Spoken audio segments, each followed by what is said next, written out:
Are you listening? Damn.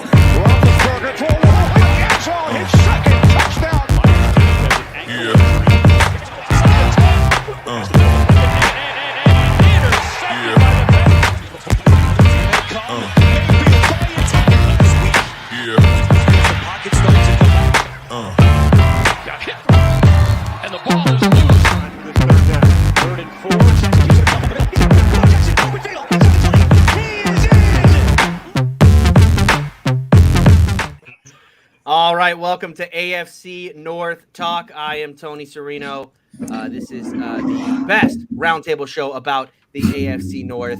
Today we're recapping week number 6. You seem chipper today. I'm great. I'm feeling very good. I debated heel Tony. Like, is this enough for heel Tony? But no, we're going with Bizarro Tony today and we'll get to why. You can heel Tony on Nova Stone. Yeah, well, listen, poor Nova show Stone. up. Oh, yeah, exactly. Tom didn't show up yesterday, but we'll see if Nova Stone shows up. Tom has been showing up all year. We are going to be recapping I would call it a wacky week 6 here in the AFC North. Sure. A couple strange results. I am Tony Serino. I represent the Pittsburgh Steelers here on the show. Of course, I'm joined by Ace and Quincy. Ace representing the Cincinnati Bengals. Ace, how are you? I'm good, bro. I'm great. Back from the NO. A nice little time there. Right. That's right. Yeah, Ace was at the game on Sunday. Got to see Joe Burrow and Jamar Chase get their groove back in New Orleans. It's a great place for Joe Burrow and Jamar Chase. That Superdome. They've had some good experiences there. Ace was also shooting bullets down there. I caught one by accident. That's right. I like that. That was fun. All right, and then of course we have Quincy Carrier here, represents the Cleveland Browns here on the show. Quincy, how are you? I don't represent the Browns no more. Yeah, we will talk about the Browns. Quincy will talk about the Browns. Quincy moved on. Before the show, Quincy was talking to us about basketball season. So that's kind of where. Oh yeah, I'm all in on this Victor Wembanyama. Yeah. Oh my goodness. Guardians lost. Browns. Ooh, yikes. All right. We also usually our co-host here is Sonny representing the Baltimore Ravens. Sonny is on vacation today, so he will not be with us. Which I have to say is what a well-timed vacation for Sonny. It's a great policy. I started thinking about that during the intro. It's like, what's the most embarrassing loss your team can take, and just take a vacation after that, just in case. Because look, it's a lose-lose situation. You win the game. Who cares if you're on? Oh wait, hold on. What's that? Uh-oh. Music. Uh-oh. Like no. Sonny, you must have heard. We were just talking about you. We were just talking about you. You talking shit about me? Hold on. I'm trying to find a place. No, we were saying it was a well-timed vacation you took because it's a lose-lose situation, right? If you lose to the Giants, you don't show up. That's good. It's all good. Don't need to talk about that one. If you win the game, you don't show up. Who cares, right? It was a nothing win over the Giants. Just saying it's a well-timed vacation on your part. But now that you're here, I guess we should start with this game. Let's start with Ravens Giants, Sonny. I predicted a booty beatdown. Now, I wasn't trying to do the reverse jinx booty beatdown. No, this is on you. No. Everybody, I told it when it happened. This is what he was going to do. Right? Yeah, listen, it was not intentional. It's on you. Genuinely, and by the way, we know the powers of the booty beatdown on this show. It's been strong for 3 years. I don't know why we don't even do it to each other. We believe in this booty beatdown thing so much. You broke the code. All right, well, listen. I apologize for that then. But Sonny, I want to get your take on this game because it was a weird one. I was told by Ravens fans before I even watched the game, they said you'll think at times that the Ravens should be up by 21. And I thought the Ravens should be up by more than 21 at points in this game. But I want to get your thoughts. What did you think about that Ravens performance? By the way, shout out to everybody that has been messaging me. I'm in Spain right now. And it's been a good vacation. It's been great since yesterday. It's been great. This is a game that is weird. Like if you didn't watch the game and look at the stats, you're like, how did they lose? I haven't looked at the stats, but I'm sure the stats say the Ravens shouldn't win, minus the turnover margin. We turn over twice and they turn it over once, in which the last play of the first half of which was inconsequential. Yeah. Right, that turnover didn't do anything. This game, like this is a case of a couple of things. I did a stream last night, and so I was effing mad. I'm gonna try not to curse here because I don't want us to get demonetized. But this is a weird game. Now, in the grand scheme of things, as I said last night, if you're gonna have a loss against the Giants is one of the best losses you can have because it's against the NFC. With that saying that, let me start with McDonald. McDonald has me hot. Has me extremely mad. You and Marlon. You know how? Yeah, I think Marlon too. You know how we used to complain that Wink used to blitz too much, right? He was too aggressive. Well, this dude looks like he's in a retreat over there with the what do you call that in English now? The oh my god. Where the priests go to pray and the nuns, he's there. Monastery? Monastery, thank you. And there's a couple monastery over here. Yeah, he's chilling, vibing over there. The Ravens defense on first down, really good. Second down, really good as well. Third down, they're like, you know what? We don't need to bring pressure. You know, we can go 3 or 4, you know, because we have elite pass rushers. And the quarterback just sits there and like 30 seconds later, eventually he finds somebody open. Our third down defense, it has to be one of the worst in the league. Like I cannot see anybody having a worse third down defense than us. Like this defense is good. Well, Q, I know you guys are having issues too. But this defense, like the talent is there, and you can see the players being frustrated. And that first, and you gonna have communication problems as you're moving from man to zone, right? And the first touchdown that the Giants had, Bynes forgot that we were in zone, and he picked up one of a random Giant, I don't know who it was, and he abandoned the zone, and then it was just easy pass for touchdown. Marlon was looking like why is nobody there, right? And then obviously what happened? Lamar, right?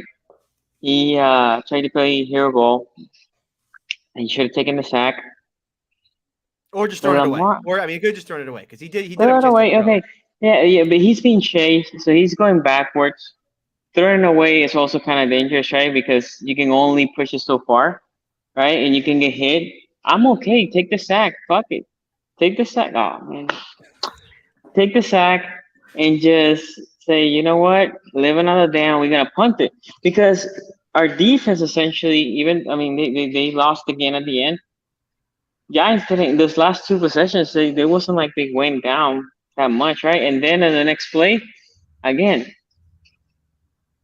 if you look back to that play, it wasn't like the O-line was just penetration right away, right? Like if you like, oh, well, there was penetration right away and it came from the blind side and then he fumbled the ball.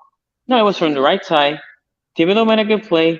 Lamar has to know the right tackle is a backup right tackle right now, right? If somebody's gonna get beat, it's gonna be him. And it's not even from your blind side. Let me pay attention. And again, it wasn't like it was right away. So as you are looking, nobody's open.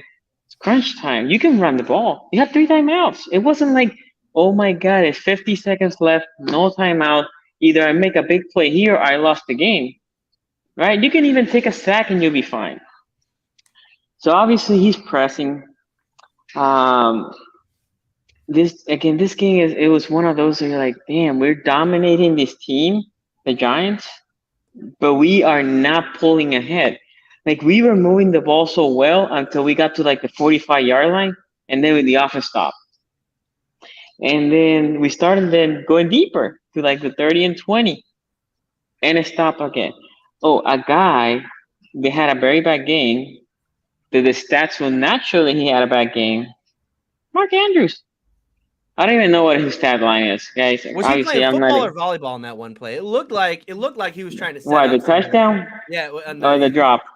The drop. I don't even know if it was a drop. He like pushed the ball. It was like he was setting it for someone to spike it. So the drop. So Mark Andrews had a bad game with hands, and he usually has short hands. He doesn't drop the ball that much. But even on the touchdown catch, if you go replay that ball, or that play. He gets the ball perfectly in his hands, and then he bounces it up, and then he catches it, right? I don't know what he had. Um, the other thing, he was super hot with Drake. Drake had a great game, but quasi cost us the but quasi cost us the game too, right?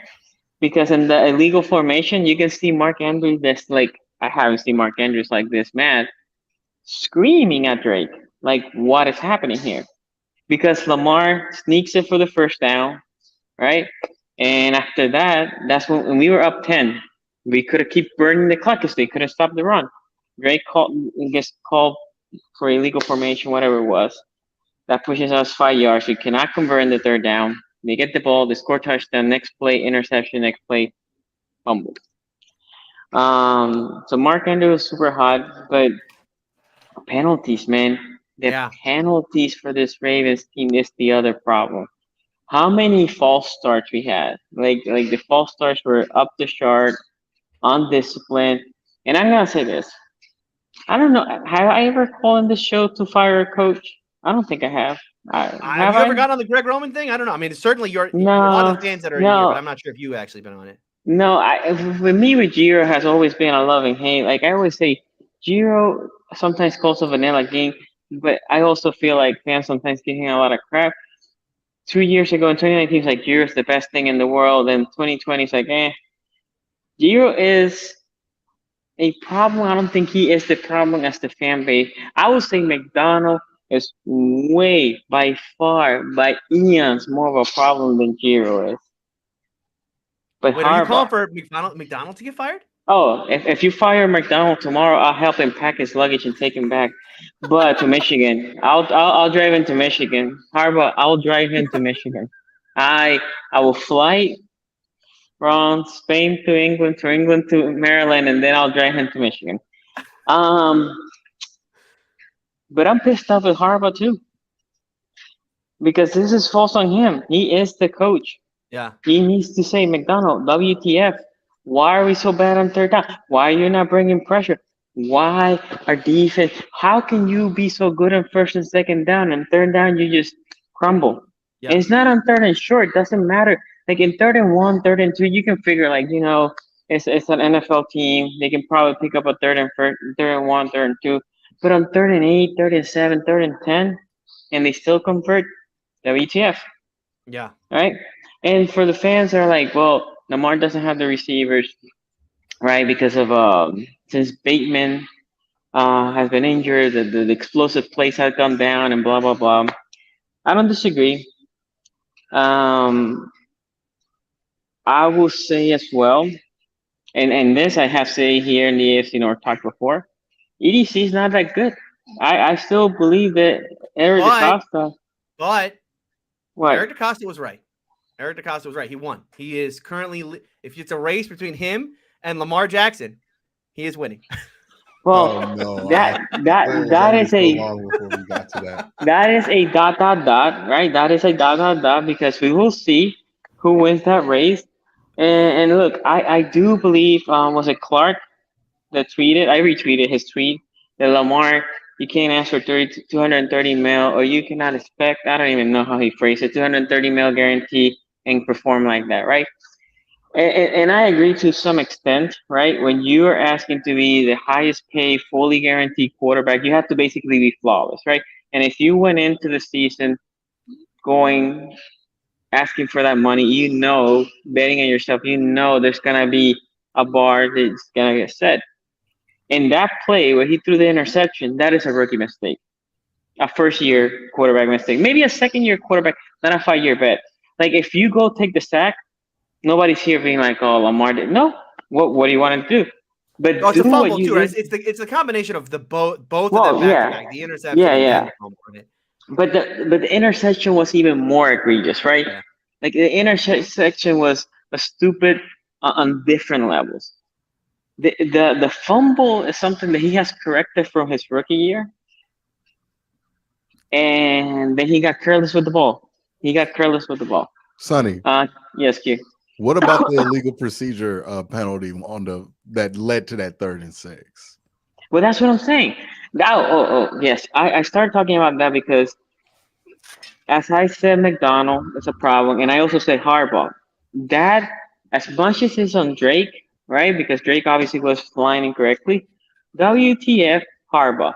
If Mark Andrews knew right away, as soon as they threw the penalty, Mark Andrews is yelling at Drake. So obviously Mark Andrews knew, right? Where's the coaching? Right? Giro's over there. Right? Where's the coach? Where's the coach who's seeing like these dudes are illegally formatted? Call a timeout. You have 3 effing timeouts. Why are you not calling a timeout? And a critical play again. If you see Mark Andrews noticing it, Mark Andrews, you can call a timeout too, by the way. But coaching, I mean, why are if you Mark not calling a Andrews timeout? notices it, you should probably notice it, right? Yes, That's yes, dude. How? Right? It's again. I had never called for a coach to be fired for the Ravens, at least. I will fire McDonald yesterday. Harbaugh for me is in the hot seat. By the way, this is what I will say about Harbaugh, right? Because a lot of fan bases like fire Harbaugh. If he doesn't make the playoffs this year, how this division is performing, yeah, you fire him. You fire him if he doesn't make the playoffs. And EDC for me is in the hot seat as well. You bring Austin Houston. EDC for the past 3 years has not convinced me. But go ahead, Tony. Sorry. Well, no, I just wanted to pivot the conversation a little bit based on that comment right there. I don't know if do you have anything more you want to say about the Ravens? Because I want to pivot to a talk about the entire division itself real quick while we have you. About the Ravens. Well, I will say this. Overall, the problems the Ravens team right now is playing like an average team that is talented. Yes, things can be corrected? Yes. This is not like, oh my God. By the way, Bateman is injured. So obviously your explosive plays are gone down because you use basically key on Duvernay, which is a good maybe 2 or 3 receiver, right? If EDC thinks this is a good season to salvage and all that, there's a team over there in the Panthers looking to trade people. I was surprised that they did not go into the Robbie Anderson trade, right? That was cheap. They're bringing in Deshaun Jackson. I don't know if you heard that. Deshaun Jackson.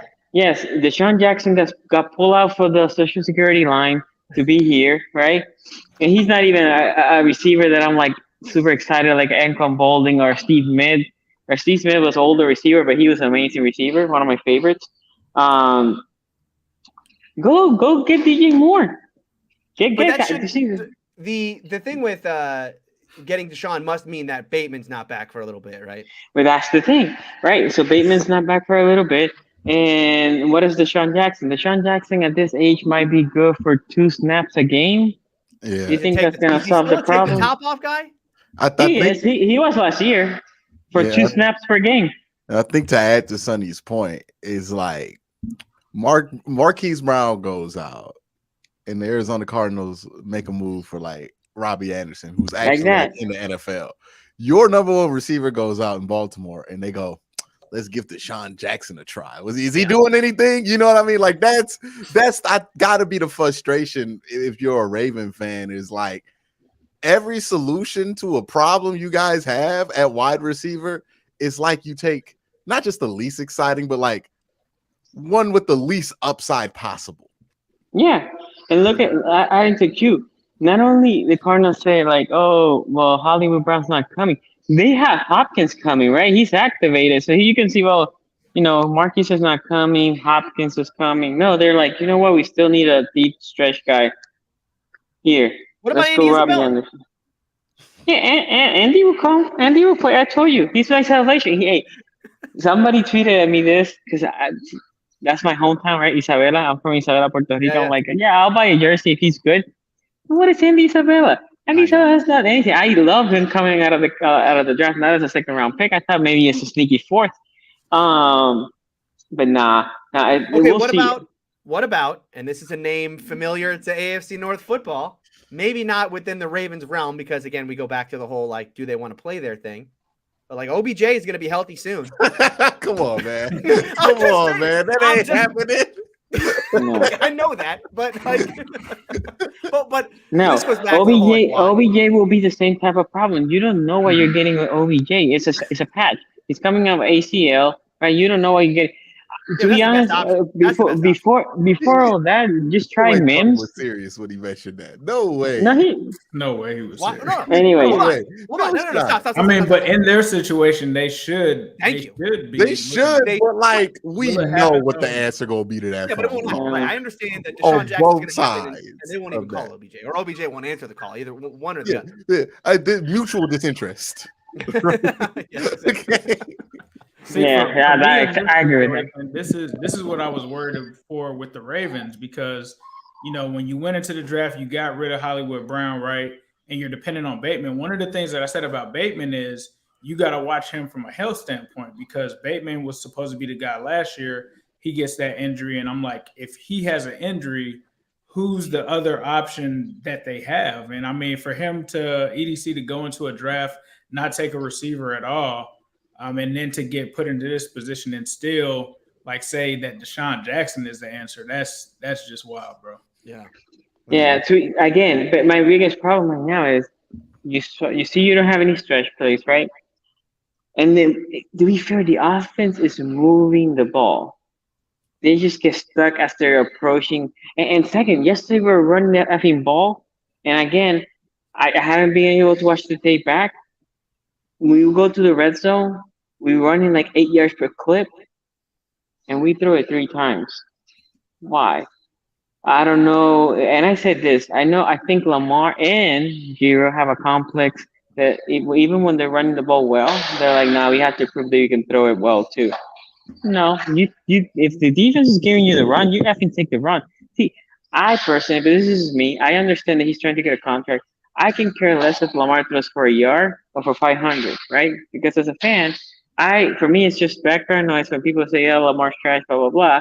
All I care is about the W. I can care less about the rest of the stuff. But yeah, that also had me hot.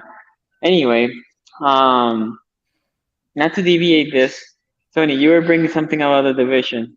Yeah. Okay, so here's where I want to go because you mentioned this. Like, look, they might not make the playoffs, and that's where Harbaugh is going to be. And I'm somehow right there with you. Even though 2 weeks ago I was saying like Ravens are the one team in the north that I think could actually compete for the AFC. And now here we are 2 weeks later. And it's such a weird game because actually, honestly, I don't even think the Ravens were that bad in this game. They moved the ball really well, 7 yards per play.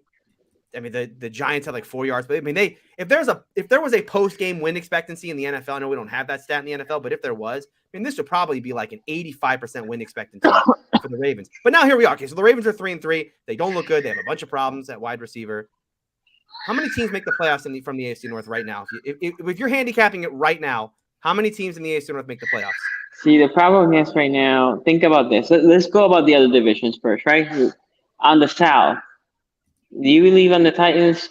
Look at Jacksonville too. Jacksonville's firing right now, right? So who's coming out of that division? The Colts? It's definitely one. It's always going to be one because there's somebody to be a division winner. Okay. But is there going to be a second? Probably not. But my point is, it's only one. Okay. Then let's think about the East. Miami right now has come down a little bit. Let's see if they can regroup. Obviously, Buffalo is. The Jets are looking hot, but the Ravens had the tiebreaker against them, so we'll see. But the Jets probably will come back down to the mean. So maybe 2 teams from there. Patriots, though. I mean, all of a sudden, we got a Bailey Zappi. Okay, well, we'll see. Again, so those 2 teams, the Jets or the Patriots, the Ravens have the tiebreaker against them, so I guess that works for their case. Right. The West is the one thing, right? Because you have the Chargers and you have Kansas City. Yeah. Broncos are not looking like a good team. And although I think Oakland is way better than the record is, it's hard to start that way and make the playoffs. Oakland's not coming back, and neither is Denver. Okay, well, I know. The question is, are you gonna be? Is an AFC North team gonna be in a fight for the 7th seed with probably? But that's my point right now. If you go through the divisions, you're talking about West has 2. Even if the East has 2, there's a position for another division to have 2 because the South is getting a second one. So yes, I will say our division is probably getting 2. Yeah. But again, if the Ravens don't make the playoffs, I'll say it now, Harbaugh needs to get fired. No ifs or buts. Harbaugh needs to get fired. Whew. All right. And also, EDC needs to get fired. I will say if Rashadi is a smart dude and unless Lamar gets injured right for the year, pending nothing crazy happens, like that will any team, right? Like if Mahomes gets injured for the year, if Kansas City doesn't make it, I'm not blaming them, right? Pending something like that happening, I will fire EDC. I will fire Harbaugh. Obviously, you fire Harbaugh, you fire the staff, and then let's regroup with a new coaching staff. You know, it's a good year for the Steelers when, like, we're not talking like every other team in our. Well, that's not true. We're talking about firing. I was gonna say every other team wants to fire their coaches except the Steelers, but then the Steelers need to fire Matt Canada. So what am I talking about? We're right there with you. We're right. It's the we're NFL right. season. Is your fan base really alive if you don't want to fire a coach? There's got to be a coach you need fired. Yeah, everybody needs a coach. I'm fired. pretty sure there's somebody in Buffalo they feel needs to be fired, and that's I incredible. don't know. They're pretty good right now. They're really good. Like, Yeah, they got a lot of good stuff going for them over there in Buffalo. All right, Sonny, you staying with us for the whole show, or you want to No. go back? Yeah, to it's almost midnight, and I have to fly tomorrow early. Oh yeah. Go. Is there any super chats there that I need to answer before I go? Yeah, let me go through super chats, see if any of these are Sonny or Ravens specific. By the way, guess who showed up in super chats? We'll get to his in a second. Big Noah Stone. E-Rock here with a $2 super chat says Sonny made a WWE entrance. Sonny, by the way, your timing was Hill Tony was trying to cut a promo, and then Sonny came in with the save. Yeah, did someone say my name? Dude, to be fair, I was trying to stay awake because I told my wife like I wanna make sure I can be at least on the top. And I told the guys beforehand, and shout out to all you guys, you've been doing great.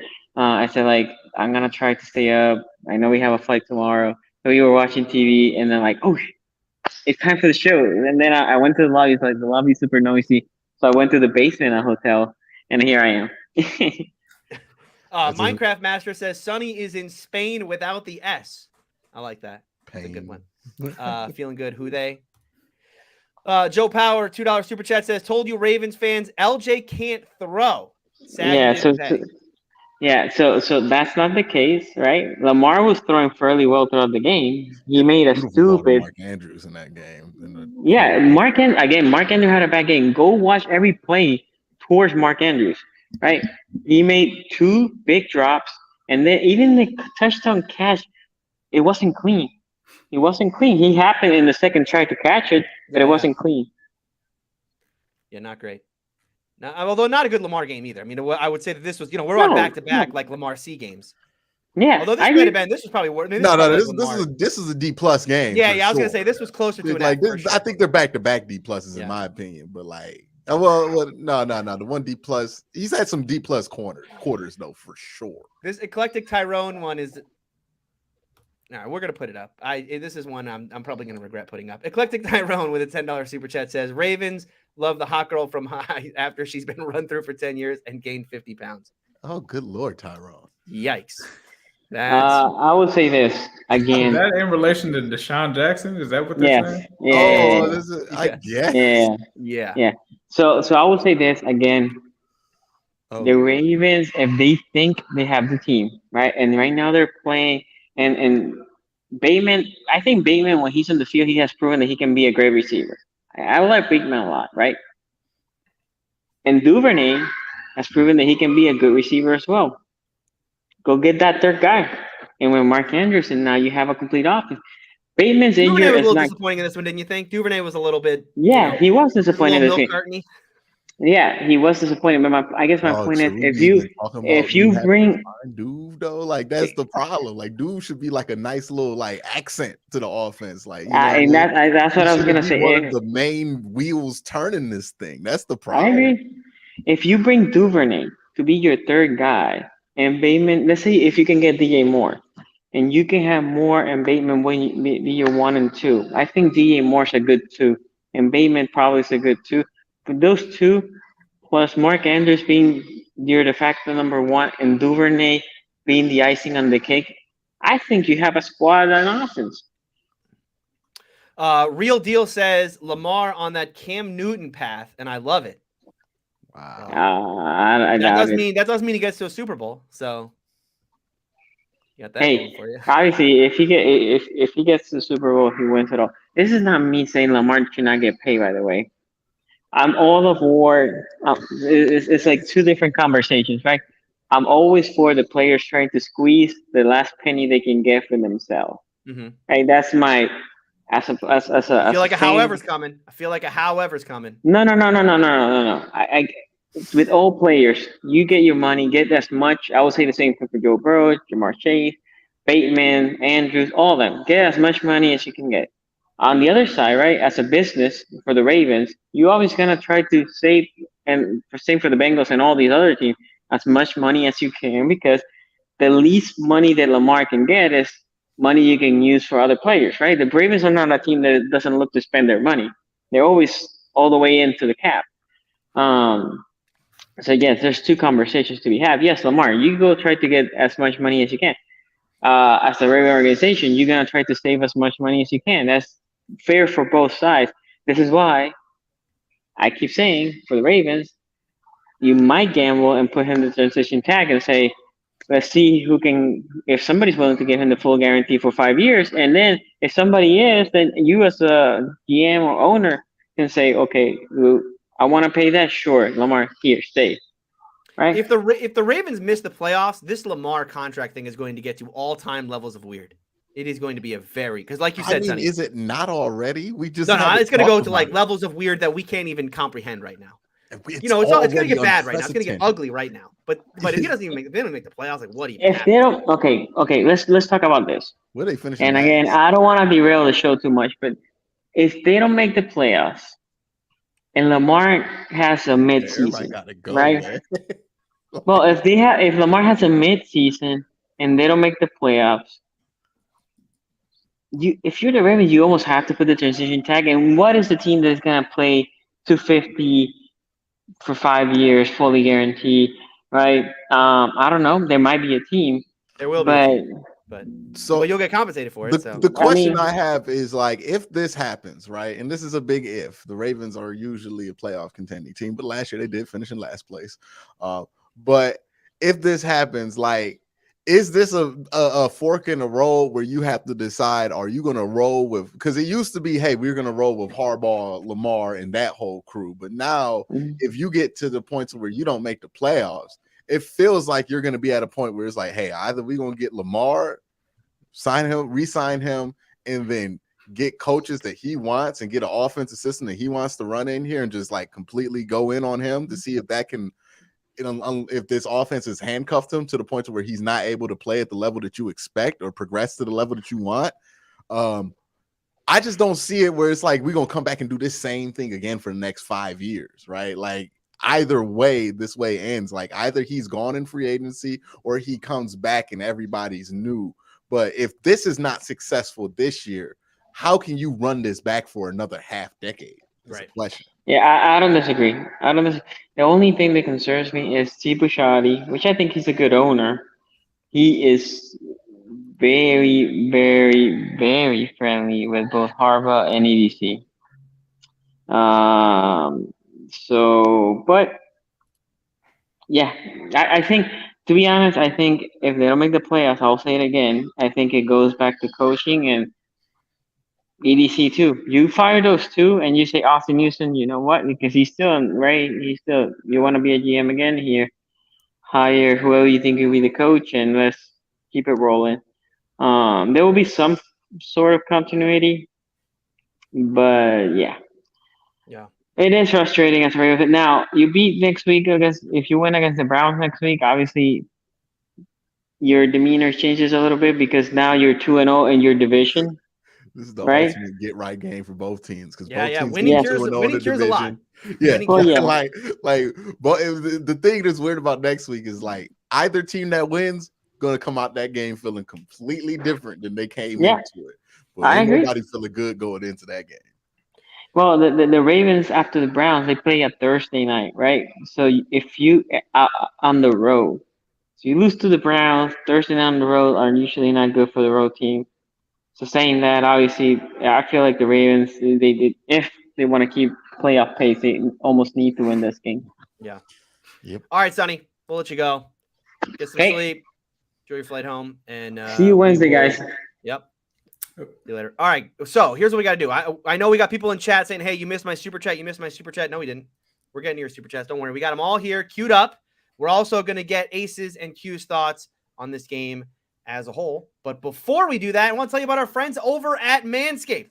Football is back, baby. We're back to seeing Mahomes sling beautiful balls all over the field. And your friends at Manscaped are here to help you sling your beautiful balls all season long. With Manscaped state-of-the-art tech, we'll have your weapon looking more loaded than, not the AFC West, not the AFC North, maybe the NFC East. We'll have you looking like the NFC East these days. Football may be rough, but your ball care doesn't have to be with Manscaped. Join the 6 million men worldwide who trust Manscaped by going to manscaped.com for 20% off and free shipping, but you got to use our promo code AFC North Talk. That's AFC North Talk, all one word. Meet the best value bundle with Manscaped's Pocket Rockets, the Platinum Package. At quarterback, the Lawnmower 4.0 trimmer, a wily vet who makes sure the unit is running smooth and scoring nonstop. With proprietary advanced skin-safe technology, the Lawnmower limits mistakes and protects the ball. At running back, the Weed Whacker ear and nose hair trimmer, built to bust through all the right holes. A hairless nostril just helps it keep a nose for the end zone. On the offensive line, we have our unsung heroes, the Crop Preserver Ball Deodorant and Crop Reviver Ball Toner, the Trent Williams and Corey Lindsley of Sack Protection. At wideout, the cleanest duo in the league, the Ultra Premium Body Wash and Ultra Premium 2-in-1 Shampoo and Conditioner. With their rugged scent, they attract both the ball and all the ladies in the crowd. At tight end, the product that makes your end look tight, Manscaped's Anti-Chafing Boxer Briefs, a dedicated jewel pouch to increase ball handling and a cool, steady vibe thanks to their moisture-wicking fabric. On defense, there's only one thing you need, the aluminum-free, ultra-premium deodorant. With refined cologne-quality fragrance, it keeps sweat and locker room scents from making any ground. Plus, it dries clear so the opponent won't even know what hit him. And to top it all off, we'll throw in the best coach in the league. No, not John Harbaugh. The Shed Travel Bag as a free bonus. Built to hold the team together, this travel-size bag has a fumble-resistant zipper. This has got to be a Super Bowl winning roster, but don't take my word for it. Head on over manscaped.com and get 20% off and free shipping, but you got to use our promo code AFC North Talk. That's AFC North Talk, all one word. All right, and now, whoops, got the wrong thing going there. Still did the wrong. Oh, that's not it. Hello. All right. Be careful. It's yeah, on your desktop. All right, so we'll get back into this show here. Of course, a big part of the show is your super chats, and no, we did not miss any of them. We have them all here, just like Dismas here, who gives a $5 super chat and says, "Is that Renegade I hear? Is that Heel Tony's entrance song?" Not today. I thought about Heel Tony today, but again, Heel Tony's going to be a very specific. It's going to be a very specific case to bring him out. You can't overuse him. That's right. It's like Goldberg. That's right. I mean, you only get like 3 matches a year. Even though I did use him in back-to-back shows, essentially, right? I mean, I used him at the end of, like, he was in week 18 last year, and then he got used immediately in week 1 of the very next season. I mean, we gotta get through the quarter, and then we got to start the quarter, right? You know what I mean? That's right. But this one felt good, beating Tom Brady, especially the way that they. We'll talk about that Steeler game here in a minute, but that was just hilarious the way that they ended up winning that football game. Nova Stone here, $2 super chat says Mitch beat Tom Brady in 2020 and won the Super Bowl ring 8th. Really? So like, yeah, beating Mitch. So Mitch beating Tom Brady is like a precursor to Tom Brady winning the Super Bowl. Okay. And the NFC is I don't know. The NFC is a little bit. Who do you trust? Yeah. Like when the Cowboys in Philadelphia with Jalen Hurts are like the 2 best options, it's like. Yeah, all they really have to do is they have to get by the Eagles. Bucks would have to get by the Eagles, and then who else do you really trust out there? Minnesota. I don't trust Green Bay this year. I mean, you don't normally trust Green Bay in the playoffs. You gonna trust Jimmy G again in the playoffs? You know, that might be the most trustworthy option. Like maybe Jalen Hurts. I don't trust that at all in the playoffs. The Cowboys, I mean, historically don't trust them in the playoffs. So no, but when they get Dak back, they'll be better. They have a great defense. This sounds like one of years Tom going to limp into the playoffs and actually make it to the Super Bowl. They're gonna be like 9-8 or something like that. The Bucks are not good though. That's the problem. No, and you know, Tom is a little. He's a little bit. He's looking a little clean over there. He's a little washed. I told you. Well, I told you. He can't beat Tom every week no more. He got to beat Tom like every other week or whenever it's needed. You got to take some off. Hey, listen. I love that the Steelers were the trap game for him. You saw that he didn't practice. He didn't practice. He went to a wedding on Saturday, skipped the walkthrough. Ooh, so disrespectful. Yeah. Man. Look, man. Like, how many games LeBron play now compared to this prime? LeBron used to play like 80 games every year. Now he play like 40. You know what I mean? Because he old. Like Tom old. He can't not play. I really want to thank Tom for like being so arrogant to think that he can play till he's 50, so I get to watch him in this state, right? Like, yeah, beating Tom Brady at the height of his powers would have been fun, but beating an old, busted Tom Brady who's like so arrogant that he still thinks he can go out there and throw 50 times and win. You ever hear Jalen Rose? Couldn't even beat the backups, dog. You ever hear Jalen Rose talk about when he got to the league and he was able to dunk on Wizards Michael Jordan, and he was like, "I don't care, that's Michael Jordan. I'm getting it all out. I'm from Detroit. He terrorized me." Nah, yeah, exactly. I just like watching Brady be bad. It's just there's something satisfying. Even though, yeah, I mean he's 45 and he should be bad. Like it's just satisfying. All right, hey here, $5 super chat says had to turn the game off after that touchdown pass to Hunter Henry. Pathetic. Oh, there was multiple points you could have turned it off before that play, but I guess that was the sealer. But at least we kind of know who the real problem is. Hashtag fire Joe Woods. So we've got EDC fired, we've got Harbaugh fired, we got Greg Roman fired, Mike McDonald fired, and now we'll add to that fire Joe Woods. Oh, it's gonna be more names. To yeah. There will be more names. And the Bengals are this close from adding another one to the list. Oh boy. Yeah, that's true. It's a week-to-week thing. Although Zach Taylor called a legitimately good game. I mean, watching that game, it was like, wow. I wanted to give like Zach Taylor a medal, like, or he should have like there should have been like achievement unlocked, at the bottom of the screen.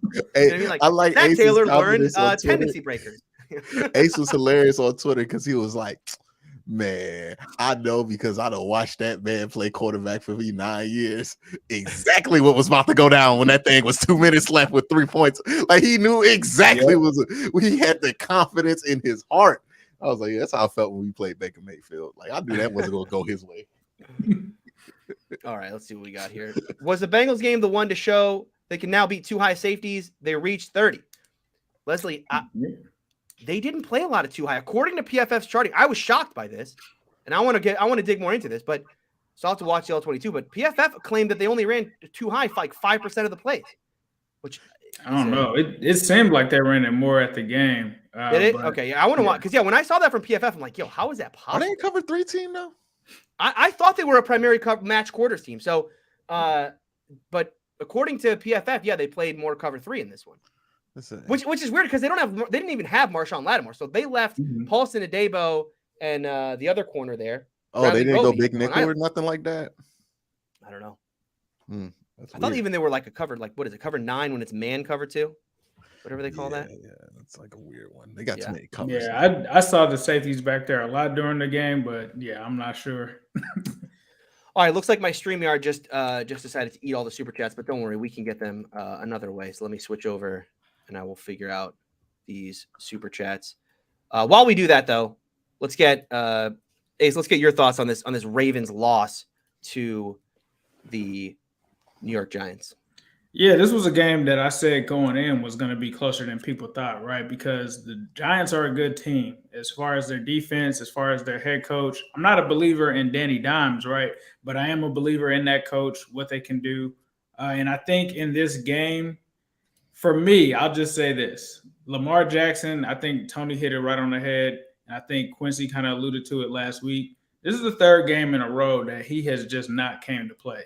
And I get it. You can talk about coaching. You can hide behind that. Sonny talked about Mark Andrews dropping, passes. I just looked at Mark Andrews' stats. He's got 2 drops on the entire season. And when I look at next-gen stats, the thing that this tells me, because I looked at it earlier for Joe Burrow, and I looked at Lamar Jackson, and this game, he was supposed to complete his expected completion percentage. This is something from Next Gen Stats that they track, right? Yeah. These are passes that you should complete. Like they're saying based on their GPS data, this should, essentially happen. He completed 53% of 63 expected percentage points. So that's -10 on that aspect. Just to let you know how bad that was. Justin Fields, who everybody watched on Thursday Night Football and trash, he was a -12. They've got to talk about that. Like we talk about the QBR. I know it was cool a couple weeks ago to put the QBRs up and say who's doing what. The last 3 games for Lamar, 58.5, 29.2, 47.5. That is drastically different than how he started the season, which was hot with 72.2, 82.6, 88.1. Lamar Jackson, I'm a fan of his. I'm not a Lamar hater. I've been a Lamar fan since he was at Louisville. He's got to play better. And if you want to ask for this money, there's nothing wrong with people coming out saying this. If you're expecting to get paid, it's not about what you're doing, before these games. It's what you do in the last minutes of the game that define it. And then the majority of them, with the exception of the Bengals game, because I know you guys are going to bring that one up, he hasn't performed in those areas. He's turned the ball over. He's struggled in those areas. And if you look at the game, if you ask who lost them the game, it was Lamar Jackson. We talk about the fumble. We talk about the interception.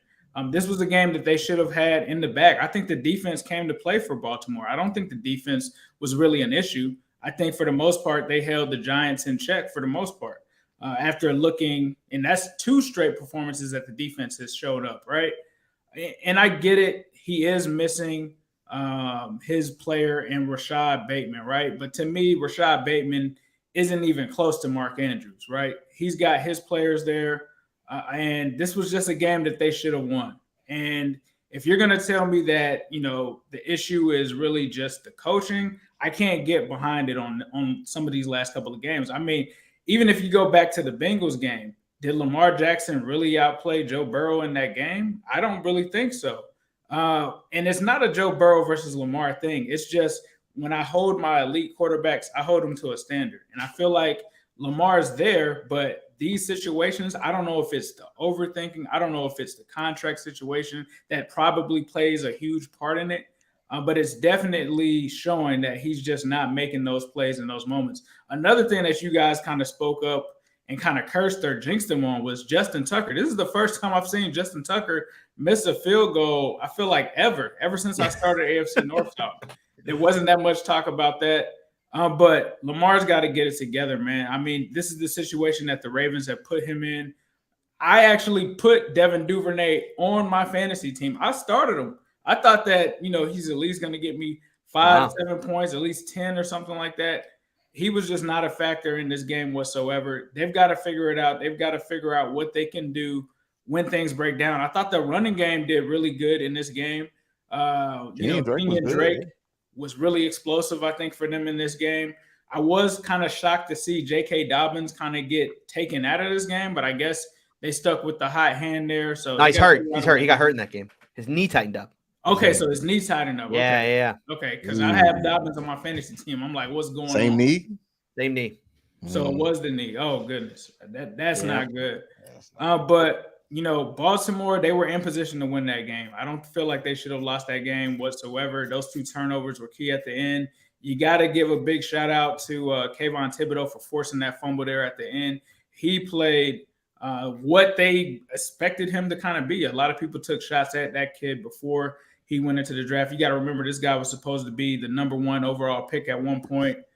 He made a big play in that game, but Baltimore should have won this one. I think you have to give credit, though, to the Giants, to Wink, to that coaching staff over there. I think they have possibly the coach of the year. Nobody, including me, had the Giants at 5-1 this season. I think that they've proved they're somewhat legit. I mean, they just beat Lamar Jackson. They beat Aaron Rodgers.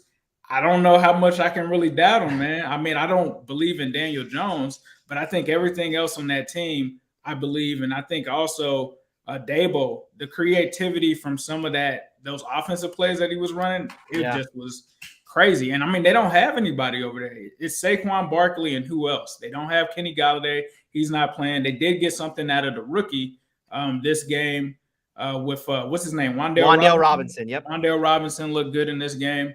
But yeah, the Ravens, they're going to have to figure this out, bro. And they can't keep putting Lamar in these situations and expecting him to get paid and people to not criticize him if he doesn't play better. So for me, I thought that was a loss that to me was squarely on the shoulders of Lamar Jackson. But I think that they'll bounce back, but we're going to have to see what they do next week because that's going to be a tough game. Yeah, like Sonny said, they got a big, like they got a big 10 days ahead of them because you got the whatever it's 11 days or however long it is between that and the Thursday game because they got this game coming up against the Browns and then they got a quick turnaround on that Thursday game. So I mean, they could quickly be 3-5 if they don't get their act together. And another thing I forgot to put in there, Lamar almost had 2 interceptions in this game. Don't forget that the guy dropped the one in the end zone that should have been an interception as well. So, Yep. And the other thing is the Giants could have scored again. Barkley just decided to drop down at the 1 yard line. So those are things that also Smart play, yeah. well. Run the clock out.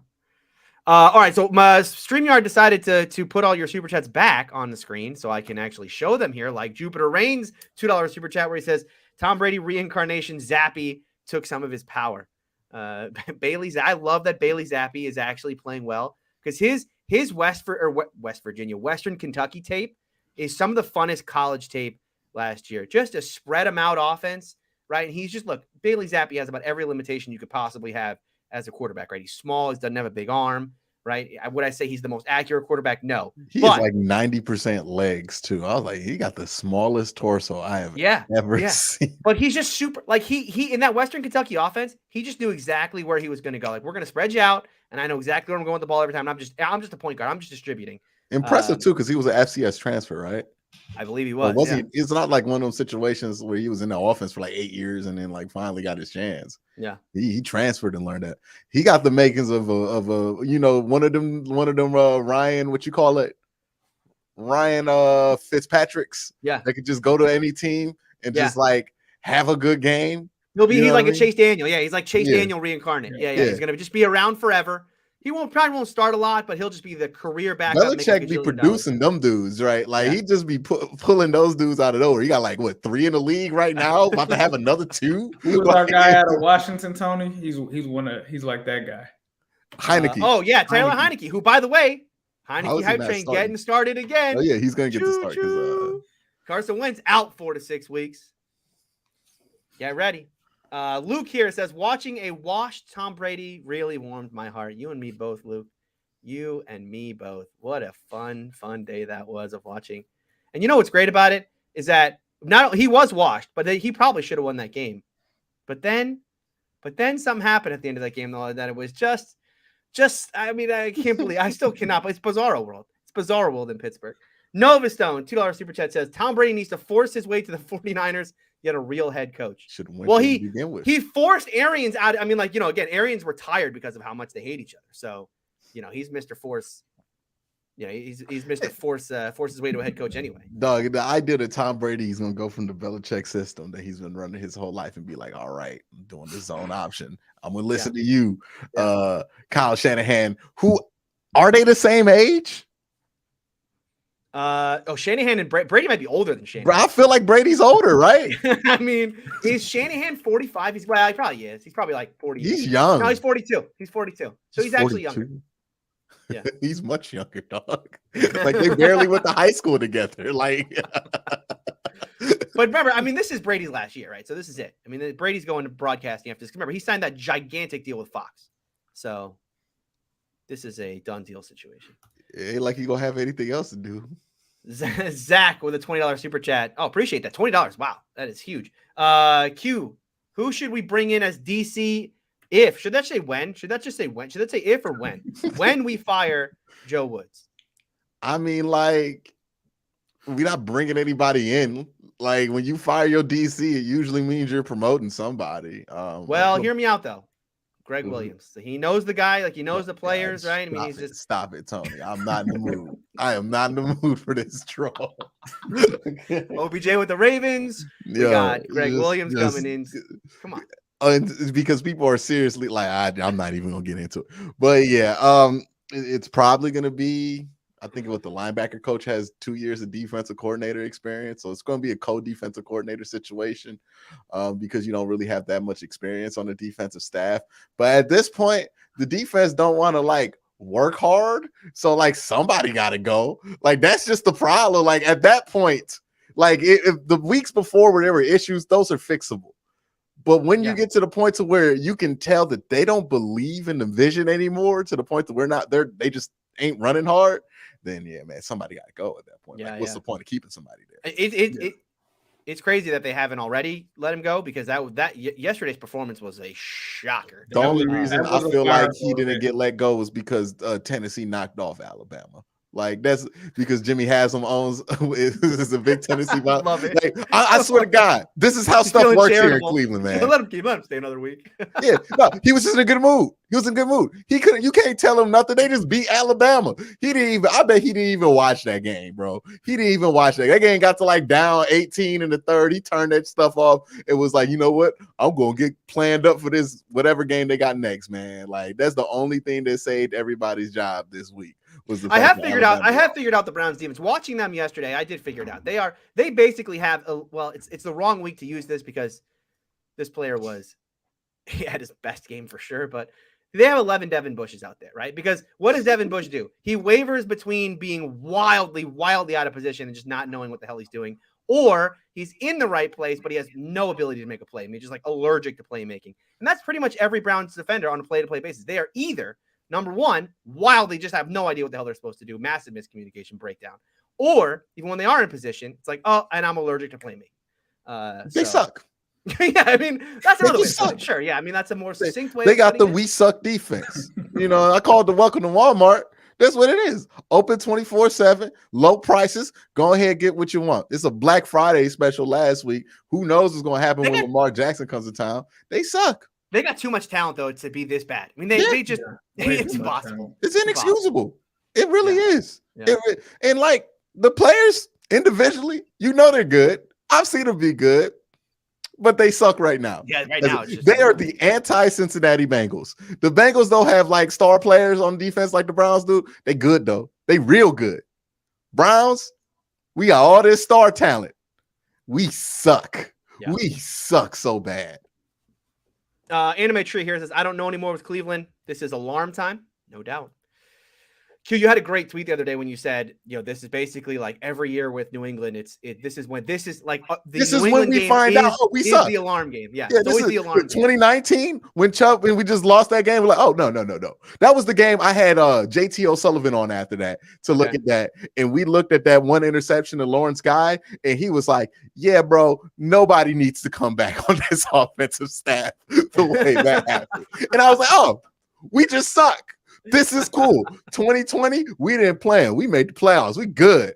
2021, oh yeah, 45 unanswered right after we beat the Bengals, thinking we back. Nah. We suck. Playing the Patriots is a horrible, sobering experience, and I hate it. I don't want to play them no more. They ruin my dreams every time, Tony. Every time I get hope. Oh, we get to 3-3. We be fine. Here come the goddamn Patriots being like, no, you have nothing to look forward to for the rest of the year. Be miserable and look at second round picks for the rest of the season. Mr. Whisper here with a $10 super chat says this question is for. I hate Bill Belichick, man. Hey, you and me both. But some of us beat Tom Brady, so it's no big deal.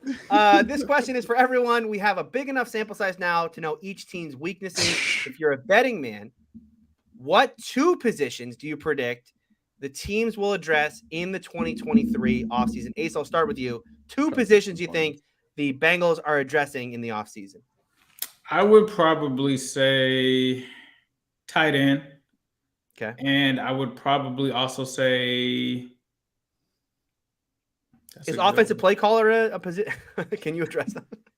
Possibly two positions. So a second one, I would probably say still say offensive line because Jonah's going into like his final season with them. So I'm probably still going to say offensive line as well. He's an interesting case because it's like he good, but you don't necessarily want to pay him. Yeah, not $20 million a year. I don't know if I can do that.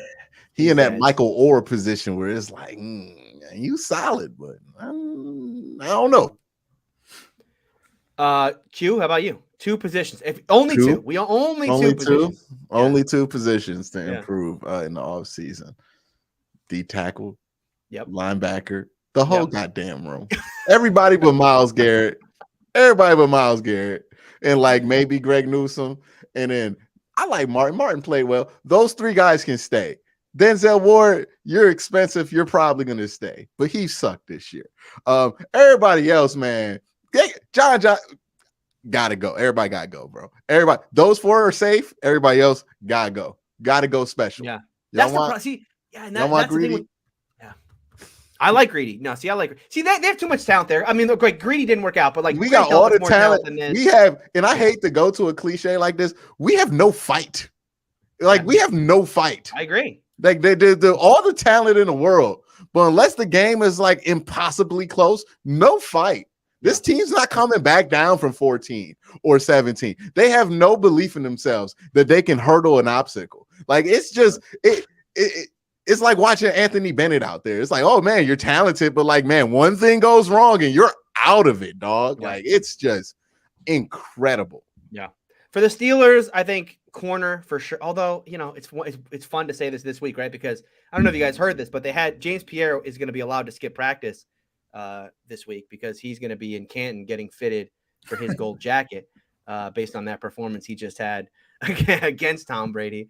No, I think corner is certainly going to be addressable in this upcoming draft for the Steelers. And then I would probably say offensive line is the other one.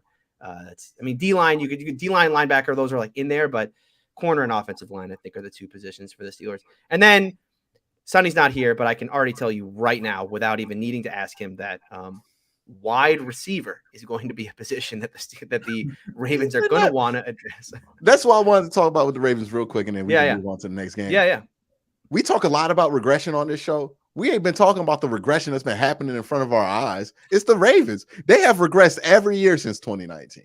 Like 2020, they got further in the playoffs. They weren't a better team than they were in 2019. They have went from Super Bowl contender to team that you thought that it was going to be like undefeated team. Remember that? People were really on that. And then each year after year, the bar and the expectations get lower and lower and lower. And I'm just going to say this. I've been telling y'all this for 3 off seasons. Now y'all on my side about Eric DaCosta. Raven fans. I don't know. No, I'm not on your side. DaCosta was right. Now, I mean, like, bro, you could about the Lamar thing, but I've been telling y'all, he ain't been making this roster any better every year. Every time I look at the Ravens in the offseason, I'm like, they're not better than last year. Little wrong about the wide receiver thing. Him talking about that strategy. Yeah. Oh, yeah. The people try to tell me on Twitter, you know, Derek DaCosta has done the most to support Lamar out of anybody. I'm like, hey, it'll be okay, please. Like, he drafted wide receivers. Eventually, you got to, like, get one that's good. What was there? Like, what was the, because, you know, when I said this at the beginning of the year, right? Like, I want to see what they want to be offensively, especially after that Jets game. Like, what even is that offense? Like, what is their identity? Their identity is just like a lot of 12 personnel. Like, they were going back to 2019. It looked like 5 down linemen and 6 dudes that are unhappy with the offense. That's what that offense looks like. That's what it is. That's what it is. They have no identity. We thought they were going to go back to run the ball, tight end, like seam throw. They ain't go back to that. They went back to what they did last year with the personnel that doesn't match it. Like it makes no sense. They're passing as much as last year, but they don't have Sammy Watkins. They have less wide receivers. They have less talent at the position than last year, and they didn't have much last year. And then they're doing the same thing. This is just head scratching how this has continued so long. It's a great point. It's a great point because like the team that has regressed the absolute most in the division is the Baltimore Ravens. No doubt about that. Yeah. It's a great point. All right. Because I mean, you know, again, Sonny wants John Harbaugh fired. I mean, or he's close.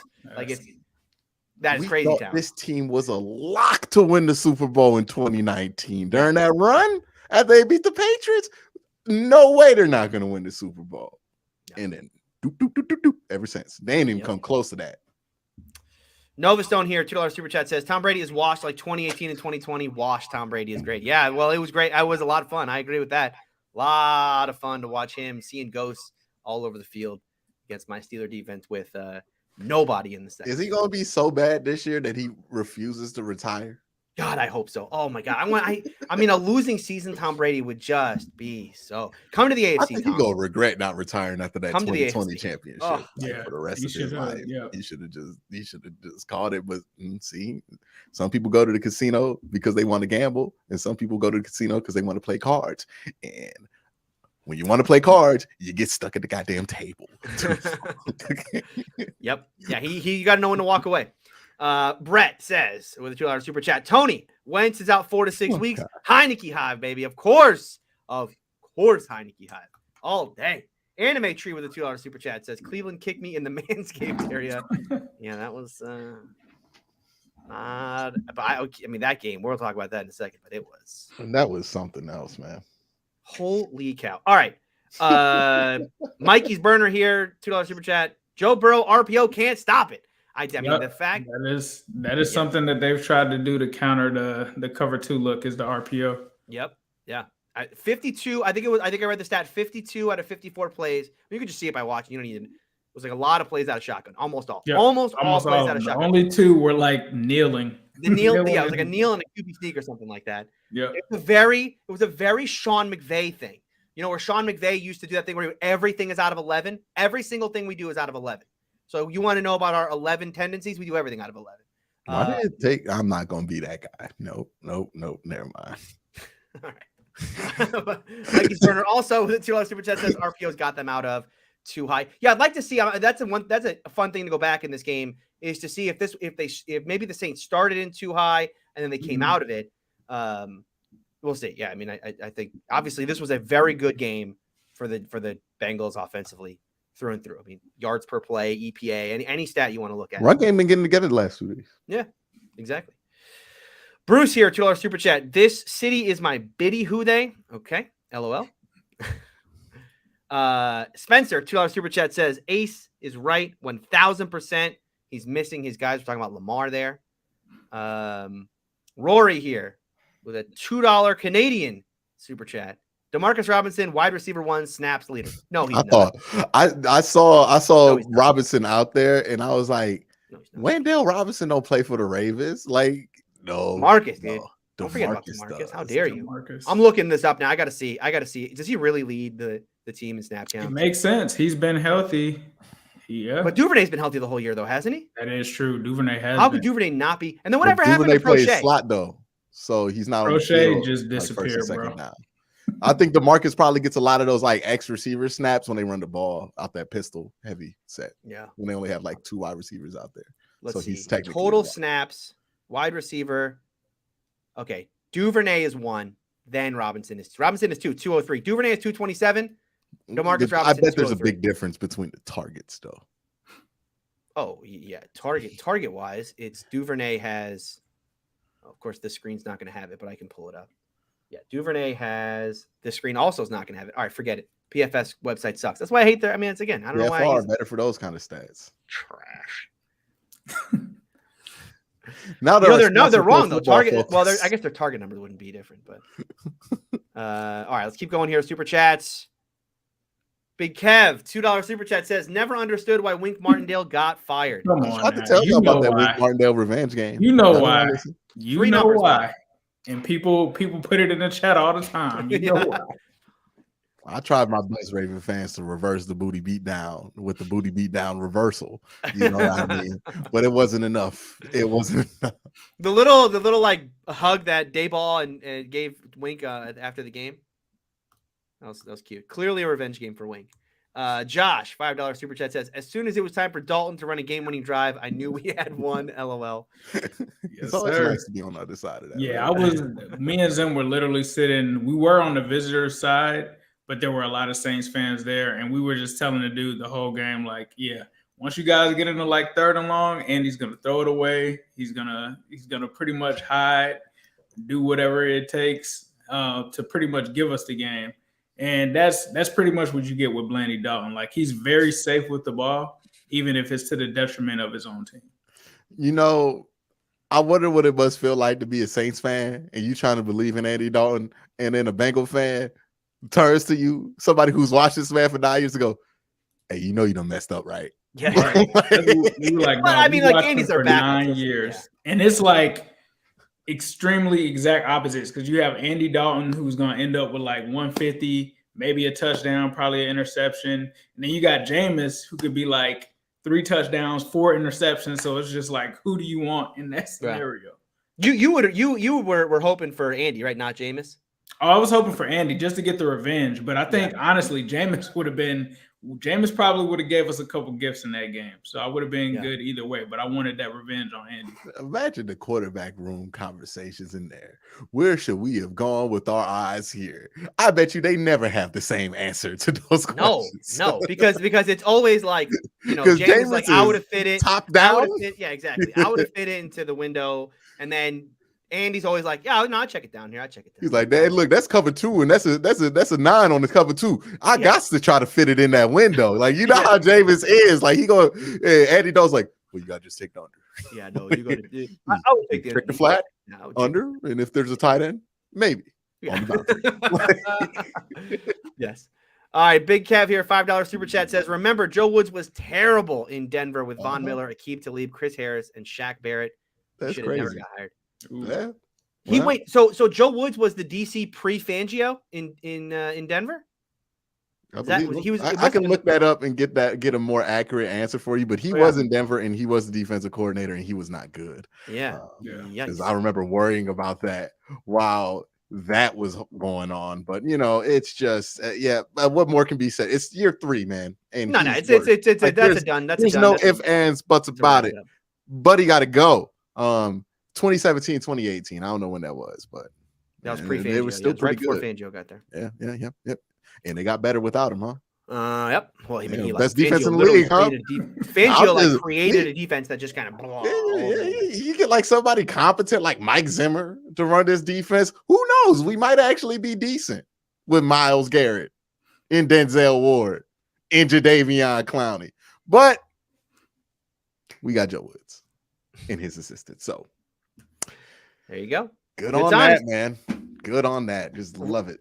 Rory with a $2 Canadian super chat here says, we'll see a whole lot of fight next week, Q. Of course, next week, Wednesday show, we'll be previewing AFC North matchup here. Marlon Humphrey is going to punch one of our wide receivers in it. Well, if it's not Amari Cooper, he's going to punch one of them wide receivers and they're going to come crying to the sideline. Oh my God, he hit me. This team's not tough, man. Like, at least the Ravens are tough. Like, this team's not tough. Like, the Ravens will come in here and try to. I'm sorry if I'm in cynical mode, but like what I saw last week, if the Ravens cynical, if the Ravens come in here on a must win, who you think about to be tougher? You think we really about to show up? We ain't tough like that, man. Like, we just not tough. Until I see it, I can't believe it anymore with this team. And if Miles ain't gonna be out there, that's the only dude that's tough out there. Dude was out there with like one arm, lost another one during the course of the game because he hurt his AC joint in his shoulder or whatever. He couldn't even lift it. Still got a sack. Still got 2. 8 pressures. Only dude on that defense with heart. Everybody else, you see, Isaac Rochelle had the worst attempt at a tackle I've ever seen him. Just, I don't even want to watch the film because I feel like I'm gonna get a stroke if I watch it. Like, legit. Anime here with a $2 super chat says Browns are the exact opposite of the Guardians. Browns are the exact opposite of a good football team right now. JC with a $5 super chat says, ironic that the Browns have their dog pound, but don't have that dog in them. Probably why they put the elf on the field. Oh, true. Elf thing is, the elf's got to go. The elf's got to go. We look too polite. It's too polite. You know what I mean? It just looks like a soft team. And two, we got the most polite edge rush outside of Miles and Clowney, because there's an argument to be made that both those guys are notoriously not nice. But even the Miles, the only thing he did was almost kill somebody on the football field. It only happened one time, right? But outside of those two, nice. He was trying to put his helmet back on. Yeah, he was trying to help the brother out. But even with those two, it's such a polite room. This is why I talked about this in the offseason. You can't go through analytics and think you're going to figure out defensive line play because of spark scores and all that. Like, at some point, you got to like to fight. You have to understand that. This is about fighting. Defensive end, defensive tackle, offensive guard, offensive center. Those are the fight positions. You got to want to fight. It's a want to in that. Skill ain't going to get you nowhere. And they got all this skill in the world. They ain't got nobody who like to fight on that defense except for like 2 dudes, and that's not enough. Soul Train here, $2 super chat says, I worked out during the L for a productive Sunday. I had to do an hour of cardio and another hour of yoga just to be able to watch the Guardians game without being work it out. Frustratingly angry. Nova Stone, $2 super chat says, when Tom Brady goes out with a Super Bowl win, I have my new QB. Good luck. Good luck with You that. mean Tim Boyd? Good. Joe Power here, $2 super chat says, Burrow is a top 5 quarterback. Lamar is a bottom 10 quarterback who should play wide receiver. Well, that's silly. He didn't play well this week, though. I mean, there's no doubt about that. Mac Bledsoe is perfect. You know how people take like a bad Lamar game. I know, yeah, excuse bad to Lamar just game. Run with all the bad takes in the world. I mean, look, I think Ace hit it on the head, which is the poor Lamar game in a clutch situation is becoming too regular in his career, right? We can all sit around and go like, we can all trade stories of like Lamar games. Now he has a book of them now. Like, yeah.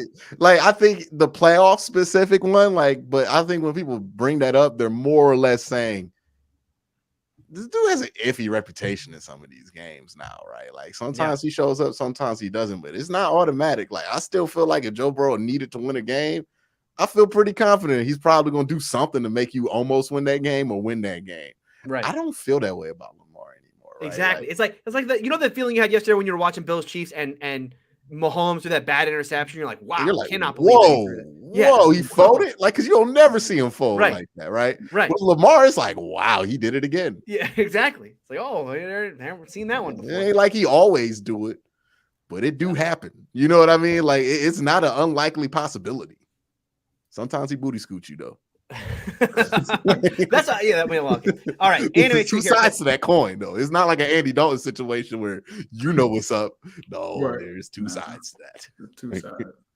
Anime Tree wants Francona to come over from the Guardians to the Browns for their new head Francona coach. know about defense. Yeah, just head coach in general. I don't have much else to say about the Ravens here. We'll move on because the Ravens. It was a bad Lamar game. I still don't believe in the Giants. I still think the Giants are going to end up probably being like an 8 or 9 win team, even though they already have 5 wins. I mean, but they've already got 5, so it's going to be hard for them to really. I mean, they have to collapse. But anyway, let's move on here. Let's talk about that because we've started talking about that Browns game. So I'll cue it up for you here. That was a disaster. But tell me about it. What happened to the Cleveland Browns when they played the New England Patriots? Yeah, what happened? Like that's the best question that you can ask. What happened there, man? Like, look, I understand. Now this all comes with the understanding that I have watched a lot of teams play a lot of football. I understand that sometimes in the course of the season, you play a game that is so bad that it just never replicates itself again, right? And I hope that this is that bad. Like it's so bad that you can't even draw conclusions from it, right? As a Youngstown State fan who has watched plenty of championship contenders at that school play North Dakota State and then watch those players come back and be like, oh man, we suck. Like, I get it. Sometimes, some weeks, a team just has your number and you play the worst game possible. That being said, that was pathetic, man. And I feel like I'm being nice by calling it pathetic. We want to talk about offensively. What was the mess there? I mean, Jacoby Brissett just played like a horrible game. Quite honestly, he was due for, right? He's going to give you one of them turds. We should have expected it coming up against Bill Belichick and his former coach. And honestly, this is why I thought we needed to win the Chargers game last week, because I felt like this was a more unwinnable game than this week, because the Patriots don't do any of this stuff that, like, they aren't bad at the stuff that you're good at. They're good at all the stuff that you're good at. And what happened was, and I've heard Brown should have ran the ball 1,000,000 times. Brown should have ran the ball 40 times. We wasn't getting nothing with running the ball. Did you watch the game? Like, I have to ask people this question. The Patriots were stuffing Nick Chubb like he was Willis McGahee in 2020, dog. Like, it was bad. He just was run left, stuff, run right, stuff, just running, sprinting, getting every spot, horizontal, upfield, downfield. He had a couple of runs at the end of the game when they were up by like 2 touchdowns and decided, yeah, you can run now. What's going to happen? You going to recover an onside kick and be a competent football team for a quarter?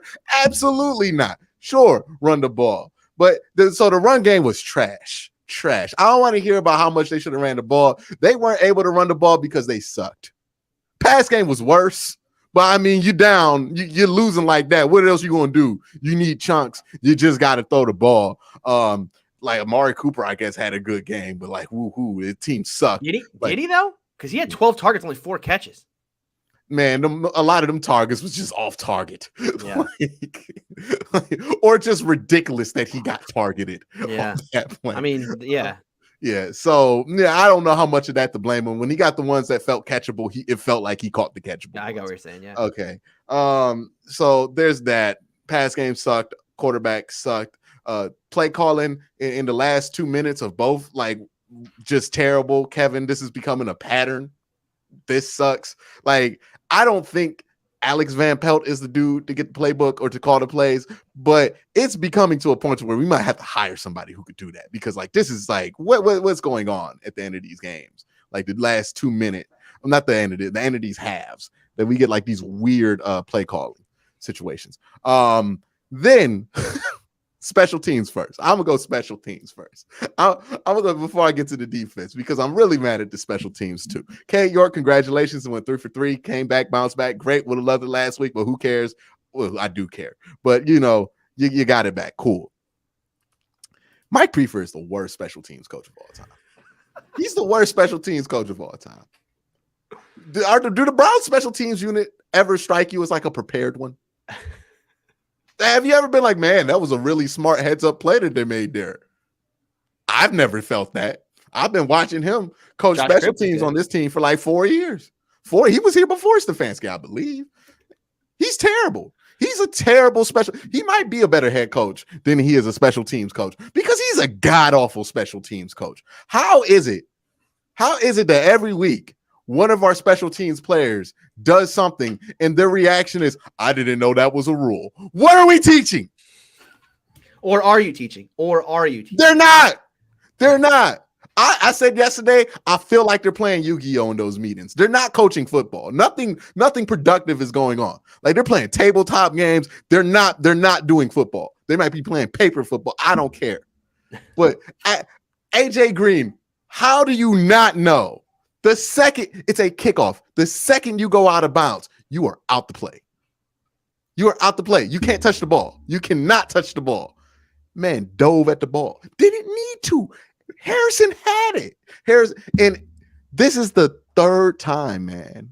The third time on the special teams, onside kick specifically this year, where I'm like, what is the coaching? The third time. They almost gave up the one to Pittsburgh. Like, how often are we just going to go out there unprepared? Punt returns are terrible. Why is he trying to catch it within the 5? Why do we always try to catch punts within the 5? You can't tell me they don't know where they're at. That's the coaching. Awful. Why are we returning all these kicks out the end zone? Just let it bounce. You know how hard it is to get 25 yards on the kick return? We're doing all of this effort, expending guys that we use because we have starters on special teams and we still suck at coverage, and we expend them because we want to run it out and get 20 yards every time out the kick. Stop. Just fire him. You can replace him with somebody from Twitter. It would be an upgrade. He's terrible. Now let's talk about the defense, man. Just a pathetic unit. What a sorry bunch of losers this was. Like, just quitters. Just a sorry bunch, man. Just an absolute sorry bunch of players right here. Just the most pathetic I've ever, like, high school JV playing against varsity level of quit in them. Just absolutely disgusting. Disrespectful. Hurt my feelings. Like, this is why this game pissed me off. Because, you know what? At the end of the day, I got to take pride in being from Cleveland. I got to take pride in being a Browns fan. That looked like a unit that took no pride in what they do whatsoever. Just absolutely did not care. Like, I've seen people at Walmart take more pride at their job than the people on that field Sunday. Pathetic. Taki, pathetic tackling effort. Isaac Rochelle got stiff-armed by Brayley Zapp. If you don't know, Isaac Rochelle plays defensive end. Bailey Zapp is maybe 5'10". He got stiff arm, threw out the way because he didn't want to make a tackle on Bailey Zapp. Dog, we play Josh Allen this year. Like, what are we going to do? can't tackle, won't tackle, run fits are so lazy. Grant Delpit is shut up, Siri. Grant Delpit's gotta be the laziest outside run defender I've ever seen in my life. He is the laziest out. He's supposed to set this edge and just be out there, just hover. He get out there so late, like he don't want to do it. Like he plays safety, like he's like, man, I hope somebody else makes the tackle. Just pathetic, man. Terrible. Grady Williams, I don't ever need to see him again. Man got cooked off the line of scrimmage. Off the line of scrimmage without like a press, just hands and quickness by Giannu Smith, a tight end. You're supposed to be an athletic corner. No need for Greedy. Man zone, I'm done with you. You don't want to tackle. We got too many dudes who don't want to tackle on this team. We got too many people who don't want to get dirty. We have nobody who can overcome any level. Let's talk about the end of this game. This is what pissed me off the most.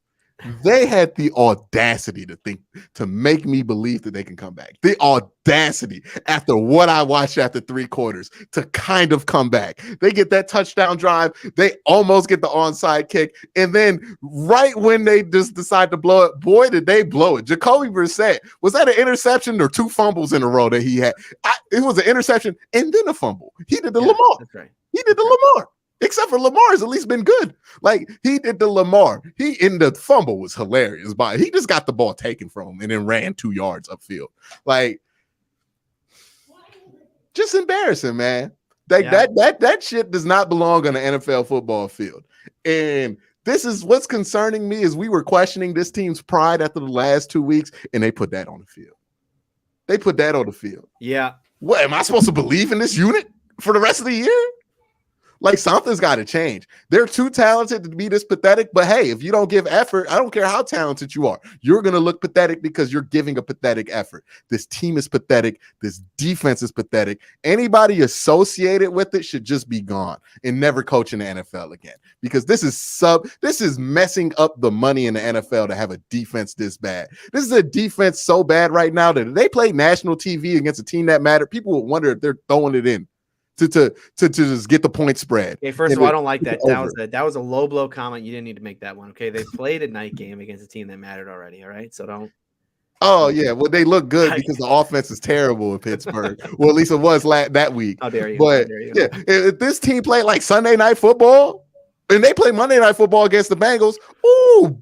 Boy, are people going to be like, man, it look like they betting on their team to lose because this defense is so bad. Just pathetic. Just a pathetic defense. This is not a team to take pride in right now. They're pathetic. They should get better than this. Just absolutely miserable game. And usually I'm like, hey, you play so bad, you ain't gonna be that bad last week. But I've been mad like this for 3 weeks in a row, and then they drop this turd. I don't know what to take about that, man. I don't know. Like whatever they throw out next week, it better be their best stuff because like jobs are on the line for everybody. I mean, unless you're one of those 4 guys I mentioned, everybody's job's on the line. Like John Johnson could get benched right now. Well, he actually was decent in that game. But Grant Delpit, I put DeAnthony Bell in over Grant Delpit right now because Grant Delpit don't look like he want to do anything in run support. And our team sucks too much for him not to be doing that. Like it's pathetic. It's like playing Madden on all rookie. Like it's just awful defensive instincts. Yeah. That was it was like as soon as the game started. I'm convinced you could bring USC's offense up here and they would score on the Browns like at least 20 points. All right, USC, Ohio State would probably put up like 25. They just lost to Utah. They're because their defense. Tennessee could score. Tennessee could score on Cleveland's defense. I'm saying any of the top 5 offenses in college football right now probably could score on the Browns defense. Yeah. If they don't put pride in it. Like straight up. It shouldn't happen. But like but it is, I mean, to your point though, it is the worrying part about this team, which is that this is a team that was, again, I'll go back to my same phrase, right? We're in this accounting exercise portion of the Browns team where they just need to accumulate wins because then Watson's coming in. But that doesn't really matter, right? I mean, it's almost, the Browns are almost entering themselves into a situation where like Watson comes in and like things will get marginally better because he's going to like open things up in the passing game. But are they really going to go on like a winning streak with this defense right now? I mean, I just don't. I can't believe that that's going to happen because it's a defense incapable of anything serious. Exactly. Like they just can't. You trust them in no situations. And like this is one of those like if they do make the wild card, LOL, bro. We know what's about to go down. Like what I mean. Like it's just the defense is too. the too bad to take serious at this point. And I right, don't and then you think about the teams that they've played. Right? I mean, you talk about this defense playing this poorly. They're one of the worst defenses in the league by any statistic, and they've played. These are the offenses they played thus far: Panthers, Jets, Steelers, Falcons, Chargers, Patriots. The only one of those offenses you would say is even above line, meaning above average, is the Chargers. I mean, they have not gotten into the meat of any good offenses yet in this schedule, and they're Ace, what do you think about this Browns loss to the Patriots? Yeah, dog, I'm out on the Browns defense, bro. I came into this year telling Zim, I was like, nah, Browns got a top 10 defense. You know, they got talent. They're really good. They're sneaky good. I'm out on them, bro. Yeah. Bailey Zappi is competing with Joe Burrow for the FedEx player of the air or air, whatever. Yeah, air player of the week. Yeah. Dog, how the hell is that happening? There is no way that should be happening whatsoever. But the other thing I'll say, though, is on the offensive side of things, it wasn't an impressive game either, right? Like they didn't do much to really contribute to this game, especially early on. I think that this was a situation where they got away from the run game. And I get it. Like once the game got out of hand, you kind of have to do that. But in a sense, there were some puzzling points where Stefanski, like we talked about with Zach Taylor last week, in situations where the Browns can run the ball, in 3rd and 1 situations, decided to pass. And that was kind of head scratching for me because I'm like, yeah, you don't have to keep going to the run game, but in those situations where you got to get the yard to keep the drive going, you got to do it there. He just had a lot of puzzling game management mistakes for me in that game. Jacoby Brissett, yeah, bro. Like Tony said, we said if he could win the 50% of the games, then that's what he should do. You're not at 50% anymore, especially with him kind of throwing that one away. Dude had 4 turnovers, I believe, himself. That cannot happen in a football game whatsoever. New England's defense, I know Tony asked early in the season, are they legit? I think they are a really good unit. I think that they are legit.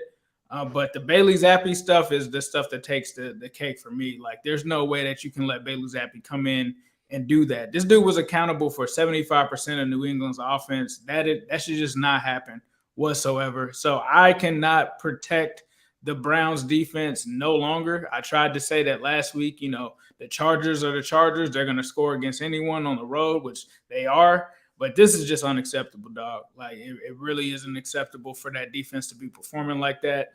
Offensively, you can kind of take that because it's like, all right, Deshaun's not there. We do have a backup. Even though he should not turn it over 4 times. But like Quincy said, he was due to have a game like this. And that's why you learn why certain guys are backups, right?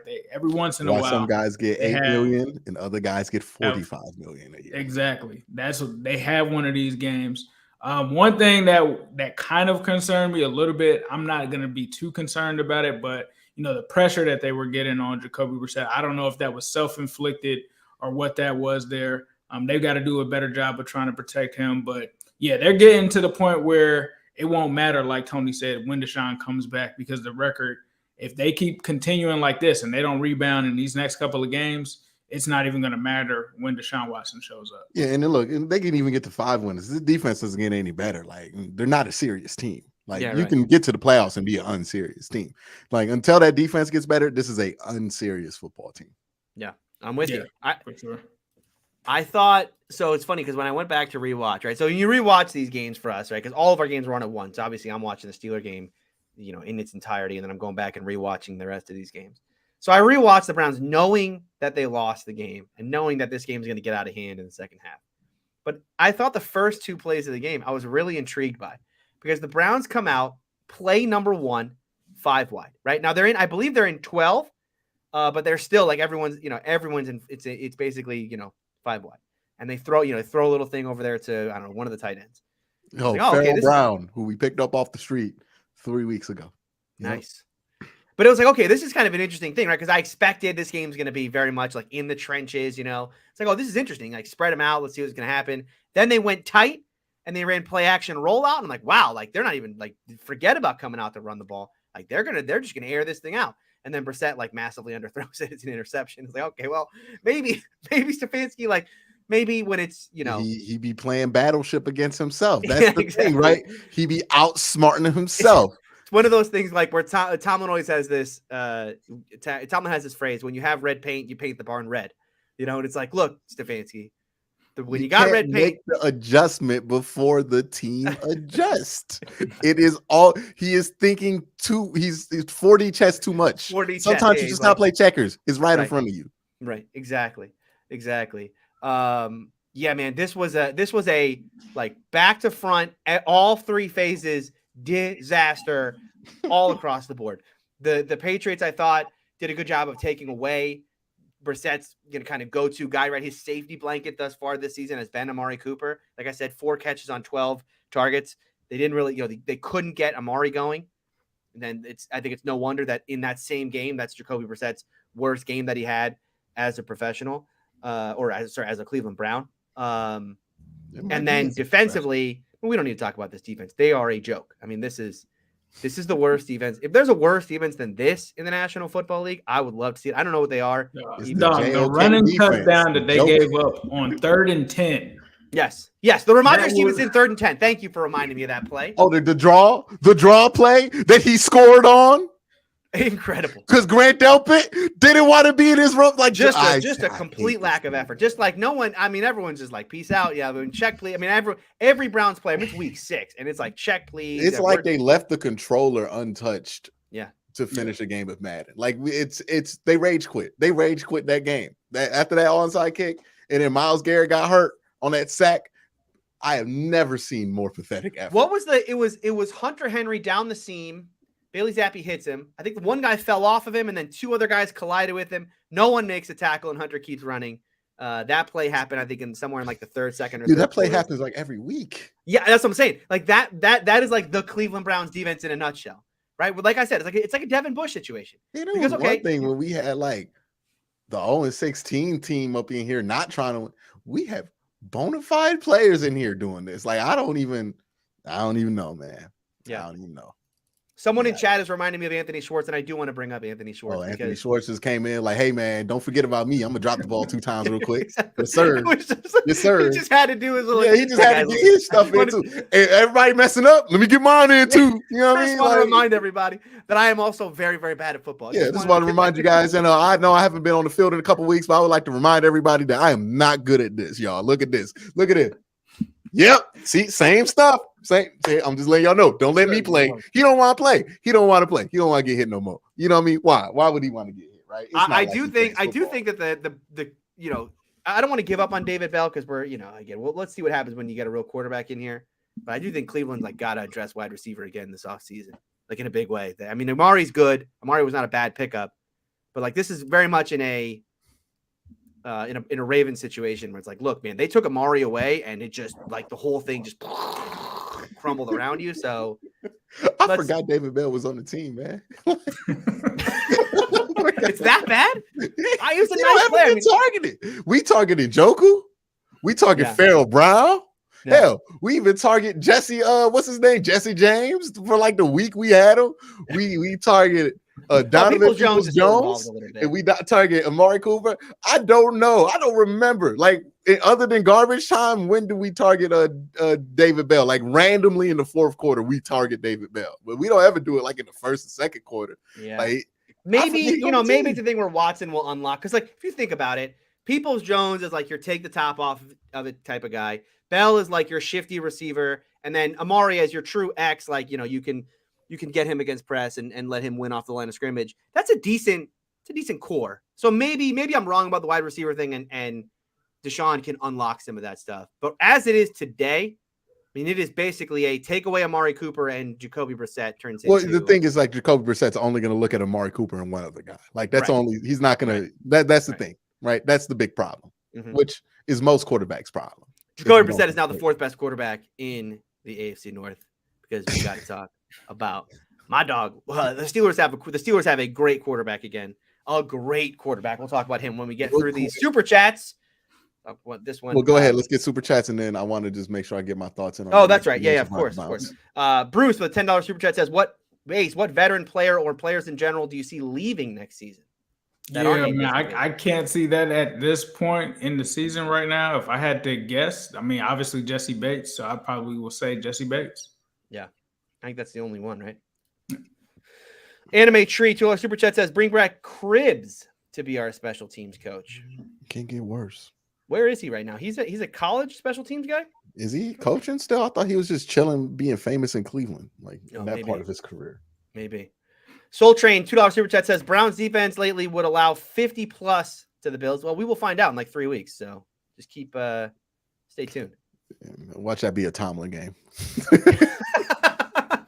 Be amazing if it was. Big Kev $5 super chat says Watson is 2-22 when his defense allows 26 plus points and 26-4 when his defense allows less than 26 points. Elite quarterback play won't fix bad defense. But you know what it will fix? I feel like it's going to fix some of this effort, right? I feel like the defense looks on the sideline, they see Jacoby Brissett and they go, we ain't being serious right now. So why should I be serious? You know what I mean? Like having that guy on the sideline as Ace can contest and even as Sonny and Tony can contest, that does do something for that team, right? When they look over and think we got the best player on the football field, right? When you feel like you can do that, or we have the best quarterback, or we have a guy who can do this, that does change your effort level. And if this defense just changes their effort level, they would be decent because that's how talented they are. But they just are lackadaisical out there. Like, again, this looks like they're trying to get the coach fired. I made all these jokes about Will Anderson going to the Steelers. Will Anderson may end up being a Cleveland Brown the way the season is going. Wasted time, He cheap. can't be a Cleveland Brown. We got rid of our picks. Oh, who am I talking about? You guys on our first round He's picks. going to be a Texan. He's going to be a Texan. There you go. All right. $5 super chat here says, what do you expect from a former Steelers owner to do to the Browns? When will it become obvious? The picks are gone. The money's gone. And we go the losers. You're saying Jimmy Haslam spent $2 billion and it $300 million guaranteed to just lose? Like, it's not a conspiracy. He's just not good. Yeah, right. I mean, yeah, exactly. I've always said there's the 32 only football organizations in the world, not the 32 best.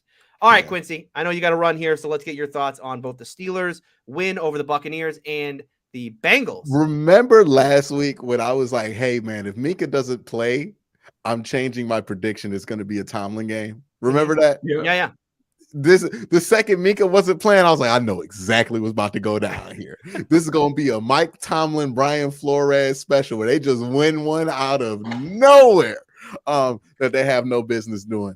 Now, did Kenny Pickett get hurt seriously? Yeah, he did. Yeah, he's concussion. Oh, yeah, and they're going to actually take that serious now. Yep. So, yeah, he's probably out like 2 weeks if the old standards are probably being reinforced. And then Mitch is going to be in there. And look, Mitch going to do his Mitch thing, right? Where you're going to be like, hey, man, this could work like y'all did in the preseason. And then eventually y'all going to be ready for Kenny Pickett to come back. I have a bit – well, it's not a hot take. Y'all know how I feel about Kenny Pickett. I was watching Kenny Pickett, and I'm like, you know who Kenny Pickett is? Every surprising fourth-round quarterback that's kind of decent. Right, like but you drafted him in the first round. It's like, oh yeah, it's not that much different than watching Mike White or Bailey Zapp or any of these dudes. Like he's better than Bailey Zapp, or at least more talented than Bailey Zapp. But you know what I mean? Like it's not that much different of a level of quarterback play that's going on there. And I wonder how the dynamic of drafting that guy in the first round is going to affect their decision making, right? Because usually when you have that guy and you have a chance at a Bryce Young or a CJ Stroud or a Will they though? Yeah, that's what I'm saying. Or like maybe next year you have a chance at a Caleb Williams or something like that, or a Quinn Ewers. Do you take, or even like a Heaton Hooker, right? Like I would take Hendon Hooker's going to be like a Hendon Hooker, yeah, because like that's an intriguing prospect, right? Like all three of those guys would have went number 1 overall this year. So, well, last year draft. Yeah. So it's interesting to see what they're going to do going forward there. It's Pittsburgh, so who knows what pick they're going to have. They're probably going to have like the 12th pick or something. Yeah, I would say in the teens. It's going to be in the teens now. This team's not going to be like a 2-win team anymore. Yeah, they're not going to be 2 wins. Yeah. Again, they got Mike Tomlin and Brian Flores. They're not going to be under 500. Like this just is what it is. Like if they got to play themselves, they're not going to go 500. Now let's talk about the Bengals here. This was a good return to form game for them. Look, I know it was close. The Saints aren't that good, and people can detract this as much as you want. This is the NFL at the end of the day. This is what you wanted to see from the Bengals, right? All the Bengals stuff that made the magic last year, right? Mm-hmm. The drive at the end, the Jamar Chase incredible yak play, like all of the notes that you've been like, why the Bengals ain't been hitting this, right? Like the whole year, the Bengals finally hit those notes. Usually that's a sign of like, okay, we're going to have to get this thing going back up again. And they're going to be fine. Again, the Bengals are so talented offensively. I did not think that this was something that could last all year, but the problems are so reoccurring that you had to have to worry about it. Now that like, okay, they had that, I feel like that's a cathartic moment for them and they will start to click better. The defense has been fine for them. It wasn't like their best performance of the year this year, but like it was fine enough. And they have been good enough consistently enough to where I'm confident they'll be good. Oh yeah, Bengals, man. Like again, like unless they have a horrible division record, and right now they're 0-1. So like unless they like drop some games in the division. 0-2. 0-2. Yeah, the Ravens, right? Yeah. So the Bengals division record is what worries me about their ability to win this division because like, you know, Cleveland on the road. That's going to be a game where they should win, but they've always had issues like with these games in Cleveland. And if you go to 0-3, like that's going to be tough to win the division with that. Because one of these teams are probably going to win 10 games or 11 games. And that's probably where the Bengals are going to land around. So yeah, it's going to be interesting to see what happens with them for the rest of the year, but they're probably back on track. They're back to being the regular Bengals that we expected after that Super Bowl. And now we can see, you know, how far or not far they will go this year, depending on what they get that goes in their way. So yeah, overall, the Steelers, they're exactly who I said they were at the beginning of the year, right? There's just 500 ugly team that's going to get a couple of just dumb wins out of nowhere because they got to go 500. And the Bengals are back to being who, you know, they were last year for the most part, right? Now, the offensive line improvement, you want to see like weeks of long-term evidence that that's back and better than it was last year because that's where the improvement was supposed to be with this team. Right now, they're back where they were last year, which is a good spot to be in. You want to see them progress because they're supposed to be better than they were last year. Yeah. Yeah, man. Yeah. I mean, like, good for the Bengals. Good for the Steelers. Congratulations, y'all. Appreciate that. Yeah, Appreciate that. I mean, yeah, you know, I'm not gonna be salty. Look, man. What am I gonna be mad or think y'all taking something from us? We are not a serious football team this year. The Browns are just not serious this year, dog. Very unserious. I'm not sure if the Steelers are serious either, but boy, did I have a lot of fun watching. The Browns Steelers winning this division is the most like LOL result of the year, if that could happen. If one of those, because they're both so not serious. Yeah, I mean, that Steeler game yesterday was exactly why I love being a Steeler fan, or at least a fan of Mike Tomlin. And it sucked too to have to watch that, you know, them like the effort and all that, and then like just coming off watching the Browns just decide, oh, we down 10. We might as well not play no more. Like it's just, exactly. Yeah, it's just, you know, hey man, you know, the 10 year, you spend 20 years building a winning culture and investing in that, and you're gonna have games like that. You spend 20 years being an absolute dog walking franchise is terrible. And then you have a couple years of success, and then you go to that, you're gonna have some games like that, man. Just unfortunate, but I'll let y'all carry it out. All right. Let me not drag the vibe down. Let y'all have y'all. Yeah, no, listen, we got a winners only chat. Winners only chat here. You gonna kick me out the group chat? Yeah, that's right. we gotta start a second channel. Winners AFC only. winners. Yeah, AFC North winner talk. All right, Q. Have a good one. All right, Ace. Let's talk about this Steelers Bucs game before we get to the Bengals win over the Saints. This, like I said, I mean, this is exactly why I love watching Mike Tomlin game, or like being a fan of Mike Tomlin, because these games are possible, but you know, it's just there's no reason why the Steelers should have beaten Tom Brady. I mean, you think about no Minka Fitzpatrick, no TJ Watt, and then all three starting outside corners gone. No Akilo, no Levi Wallace, no Cam Sutton. I've watched Tom Brady ruin the Steeler defense when they had good talent. When they had good talent, it was still like, okay, Tom Brady's still going to roast this team. Right. So to see them go out there with like, I mean, we're talking about James Pierre and two dudes off the practice squad, right? It was Josh Jackson and Quincy Wilson as their other corners in this game. And they didn't really get a lot of pressure too. The other thing, I don't know if you noticed this watching the tape, but like, it wasn't like they got a ton of pressure on Brady, but he never felt comfortable in the pocket. You know, he never felt like something. It's just one of those like washed Brady things where just was like, no, for sure. I mean, I did see, like you said, it wasn't constant pressure, but when you guys needed it, right, it was there. On the plays that mattered, it was there. I think for the Steelers, it just was, they had a bad taste in their mouth from last week, right? You go against the Buffalo Bills, get your teeth knocked out, and it's like, no, who are we? Like, what are we playing for? I think that's what this game was about. And I had a feeling like that the Tampa Bay Bucks, because according to the splits, they started off really slow. And I was like, okay, if they come on the road in Pittsburgh and start off slow, that's going to be an issue for them. Yeah. Didn't see it going this way. I'd be lying if I said that I did. I think that Kenny Pickett, we were talking before the show started, I thought that he did some things pretty good early on before he went out of the game, especially as a rookie being in that situation, going against that defense, because they have a really good defense over there, especially with the head coach really calling the defense over there. Yeah. The Bucs, they just, like you said, they look washed, bro. Like, we've seen it. I've got Brady on my fantasy team. He stayed on the bench the entire season.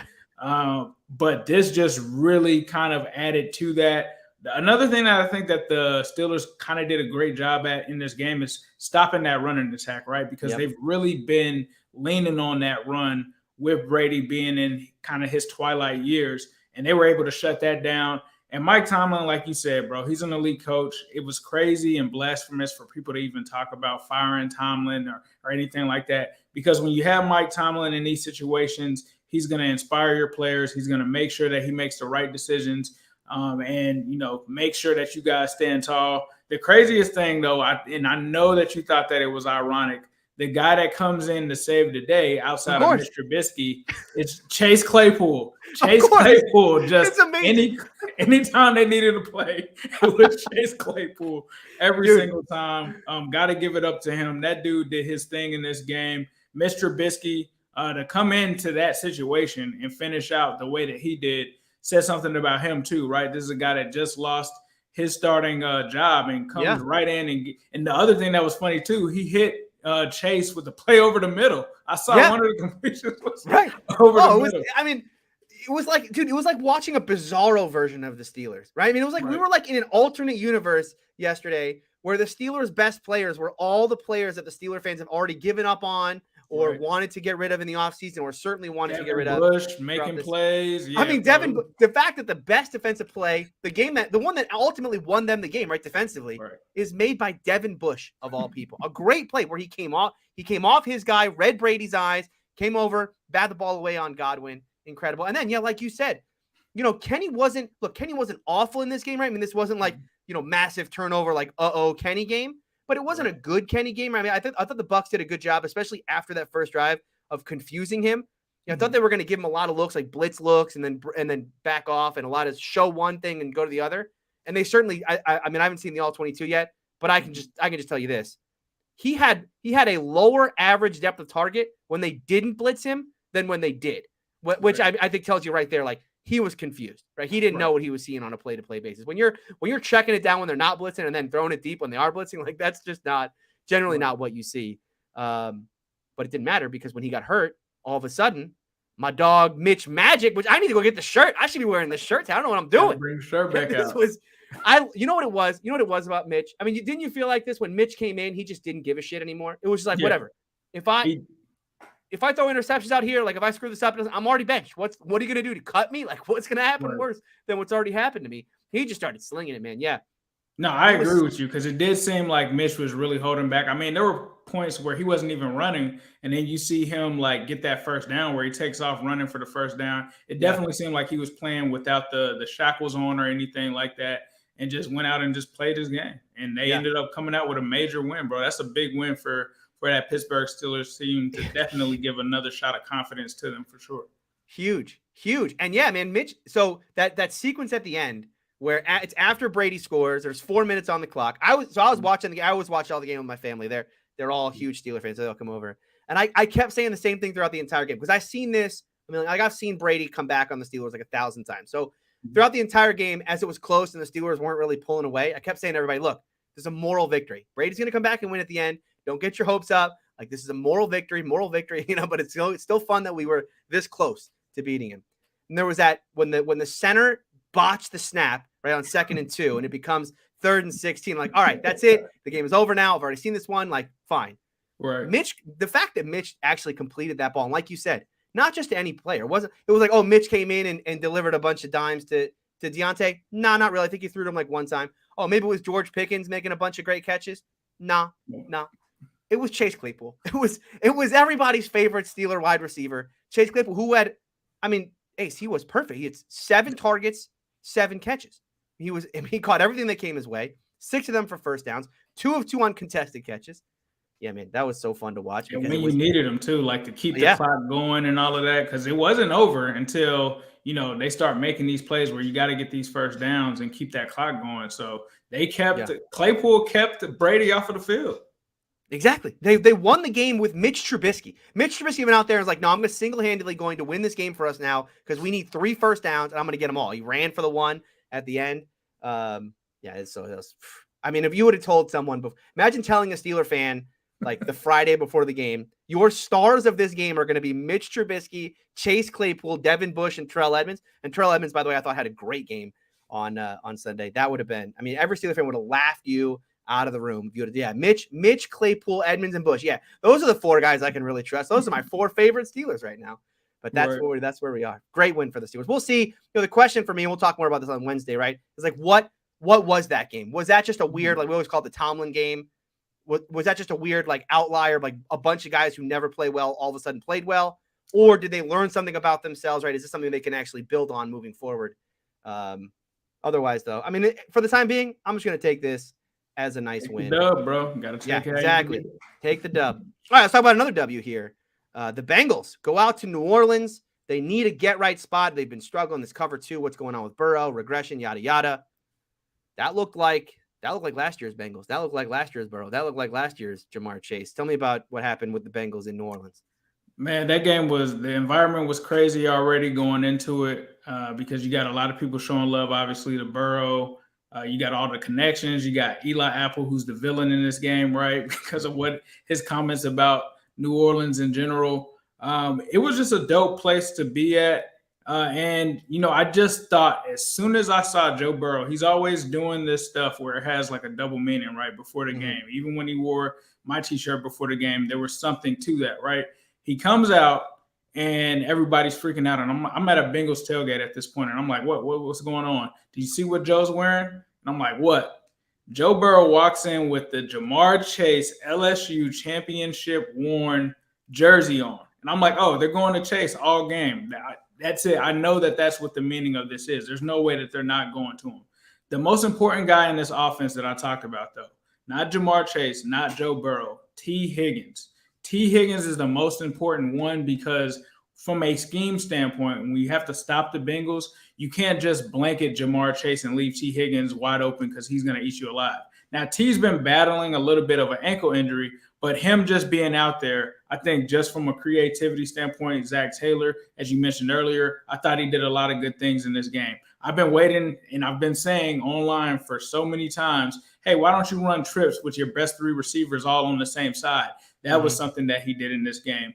They've made sure that they established the run as well in this game. The RPO stuff, I thought really caught the Saints off guard. The one thing that threw me off in this game, though, the Bengals run defense. We saw it get some cracks in the armor as soon as DJ Reader went out. I thought in this game, they could just not stop the Saints whatsoever on the run. And then the other thing for this defense, I think that made it hard is you didn't know who to guard in this game outside of Alvin Kamara and Taysom Hill in this game because Jarvis Landry was out. Michael Thomas is out. And so the guy that ended up with that reverse that ran it for a touchdown, I didn't even know who that guy was. I know the kid from UCF, but this other receiver, like that guy was super fat. I didn't even know who he was. So the defense was kind of, stumbling here and there. And I felt like the offense outside of, I believe, like the first 2 drives where they didn't get anything, just really started clicking. Joe Burrow just got in the groove, bro. And it just felt like he just was knocking everything down. And I remember sitting there watching the game with Zim, and Zim was like, how many incompletions has he had? Because it hasn't been many.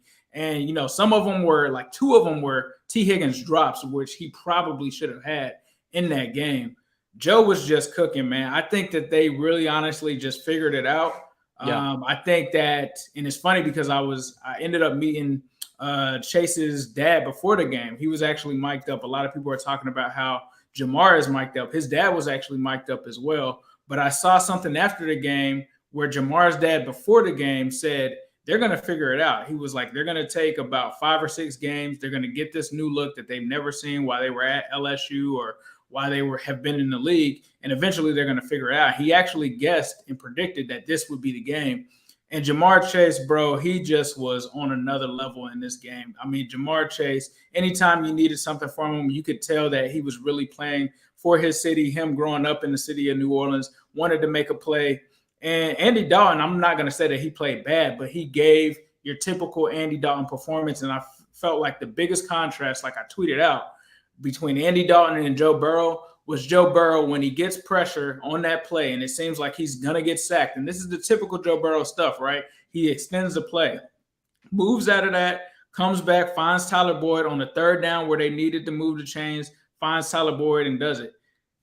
Andy Dalton in those same situations for the Saints, throwing the ball away, getting ready to punt and stuff like that. So I felt like they had a good game plan on offense. Defense was a little shaky, but I felt like the defense stood up in the situation that they needed to, which was the end of the game, right? You talk about Trey Hendrickson coming through with some pressure there at the end. Dax Hill actually coming in on that last play as well. I thought that the defense, from a pass defense standpoint, they did okay. Run defense, that's going to hurt them. Logan Wilson got hurt in this game.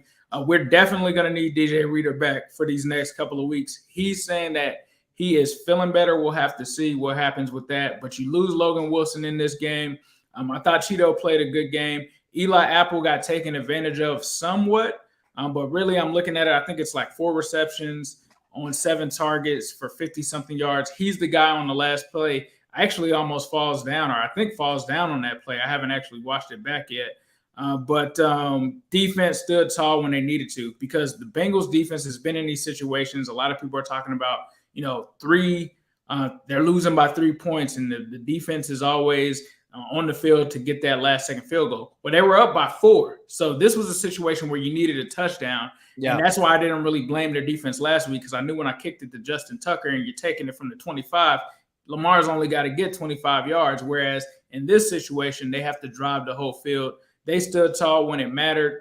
Bengals offense, I think, definitely is figured out. I have not seen Joe Burrow play that confident whatsoever this season. Jamar Chase, he's got his confidence back. But T. Higgins is the guy that makes it all work. And I think that Zach did a great job of going there with that RPO and them executing it and them running them up out of, if they did run them up out of the cover 2, because I did see it earlier on. It definitely was due to the play calling that they were getting there. But yeah, the only concerns, run defense, definitely gotta take a look at that, especially with Atlanta and Cleveland coming in this week. So, but it could just be an injury thing, right? I mean, it could just be like the banged up. They got to get healthy there because obviously losing Reader. The D tackle position is getting killed right now. I know they ended up putting Jay Tufele. I think that's how you pronounce his name. Not a guy that plays too often, and then Logan Wilson getting hurt. So that definitely has taken some nips at the run defense, but hopefully they can bounce back and get that together. But they needed to get that win. I mean, when Chase scored that early, there were some people worried that we scored too early at that point. But yeah, not against Andy Dalton. Not against Andy Dalton. They're back. You can't score too early against Andy. The other funny thing is, and I mentioned this to Zim while I was there, the Bengals offense last year, they really didn't hit that 30-point mark until week 6. Ironically, that's when they did it this year, week 6 again. So hopefully they continue to go up from there. This game reminded me of last year's Niners game. I know they lost that Niners game last year, but that was the game where I thought like a light bulb went off for the Bengals, and it was like, oh, okay, we can hang, like we can. I thought that was the game where Burrow and Jamar started to figure out some things outside of structure, and like that's when they really started to get their kind of groove together. This year, with this game in particular, why I think it was similar to that one is that this is the one. Look, the whole cover 2 thing, and like, are the Bengals back and all of that? I'm not sure. We were thinking that after the Dolphins game, that they kind of found something there, and then obviously they kind of laid an egg a little bit against Baltimore. So I'm not sure that the Bengals are all the way back, but certainly I think coming out of this one, the thing that I felt like, I don't know, I'd have to go back and look at the tape to figure out. It's probably like the end of the first half. Just felt like there was a moment in this game where the Bengals stopped being the biggest problem. When you say the biggest problem with the Bengals this year is that it felt like their offense was being dictated to, meaning that defenses would come out and to say, how are you going to move the ball against us, right? And the Bengals are like, oh, you're right. We got to figure out a way to manufacture yards. It felt like at some point in this game, the Bengals just felt comfortable enough, like, no, like, how are you going to stop us, right? That's the answer is, like, the question now is, how are you stopping this unit? Not how are we going to manufacture yards against your little defense here. And I felt like that kind of paradigm shift, you saw, and of course, it just kind of extended throughout the game. Of course, Jamar doing his Jamar things at the end of it. Yeah, I think if you're a Bengals fan, you got to feel real good right now, especially because as bad as these first 6 games have been for them, right? I mean, we talk about, the losses to Cooper Rush and Trubisky and how much that should be hurting this Bengals team. The AFC North sucks right now. The AFC North sucks. Like we're talking about the Steelers being a half game out of first in the AFC, or they're 1 game out of first in the AFC North. Like this is not a good division. And so you can afford to have a slow start when the entire division is playing subpar football. We just had Sonny on earlier. For those of you who are joining us late, Sonny was ready to fire John Harbaugh at some point, So yeah, I mean, I think for the Bengals, we'll see. Like you said, the run defense is a little concerning, especially given who they have coming up. So we're just talking about, like, how do you accumulate wins and losses right now? Maybe they'll struggle against Atlanta, but I think offensively, like you said, with T healthy, they seem to be back to dictating to defenses. Here you're going to have to stop us, and because here's what we want to do. Defensively, the pass defense is still really good. I mean, they're still going to be a top unit there. It's just a question of how do you fix the DJ Reader thing? I don't think you do, because Reader's just too good. He's just too good. Yeah, you can't fix that. You're not fixing. It's like how do the Steelers fix the TJ Watt situation? You don't. You just got to kind of live in a world where, all right, we're not going to get as much pass rush anymore because we lost our best guy. DJ Reader was like the key to that run defense. He's not going to be there. But no, this was a big win, and for it to go down the way it did, right? I mean, it was a little concerning when the Bengals were down 10 in the what was it, in the fourth quarter of this game? It was like, boy, how in the world are they down 10 in this one? But this really did. I mean, this really was like a throwback. This was a throwback Bengals game. This was exactly like it was like word for word how last year's games would play out. Where it's like, okay, see the Bengals pumpkin, right? There's the pumpkin Bengals that I know, and then bam, they would just turn it on, and go back to. Joe Burrow had because I had to go and look it up because I was like, man, I was just trying to look at his completion percentage because I know it was like in the 70s, but I wanted to see the expected completion percentage, and I was just blown away when I saw it because this guy had like a +9, almost +10. He was number 1 last year. On his expected completion percentage, which was crazy. Yeah. All right. Well, anything else you want to say before we wrap this thing up? Just make sure that you guys hit that comment button, subscribe. If you know fans of the show that represent the AFC North, definitely be sure to let them know about the channel. Also, this is presented to you guys by True Classic. Make sure that you guys tap in with that apparel as well as Manscaped. Use that promo code AFC North Talk and hit that subscribe button. Indeed. All right, that'll do it for us today. Like Ace said, on your way out today, leave a like for us. Helps us spread the word about the channel. Of course, if you're not subscribed, subscribe to the channel. We are live 5 p.m. Eastern time on both Mondays and Wednesdays. Monday is our recap show, and Wednesday we'll do our preview show for the upcoming. We got a big AFC North showdown. Yeah. Ravens-Browns this week. Going to be a big AFC North game coming up on Sunday. And of course, my Steelers playing primetime. They're in Miami this week. We get to see primetime Mitch for the second time this year. Let's get it. We'll see. All right. We'll be back on Wednesday. Thank you all for watching. We'll see you then.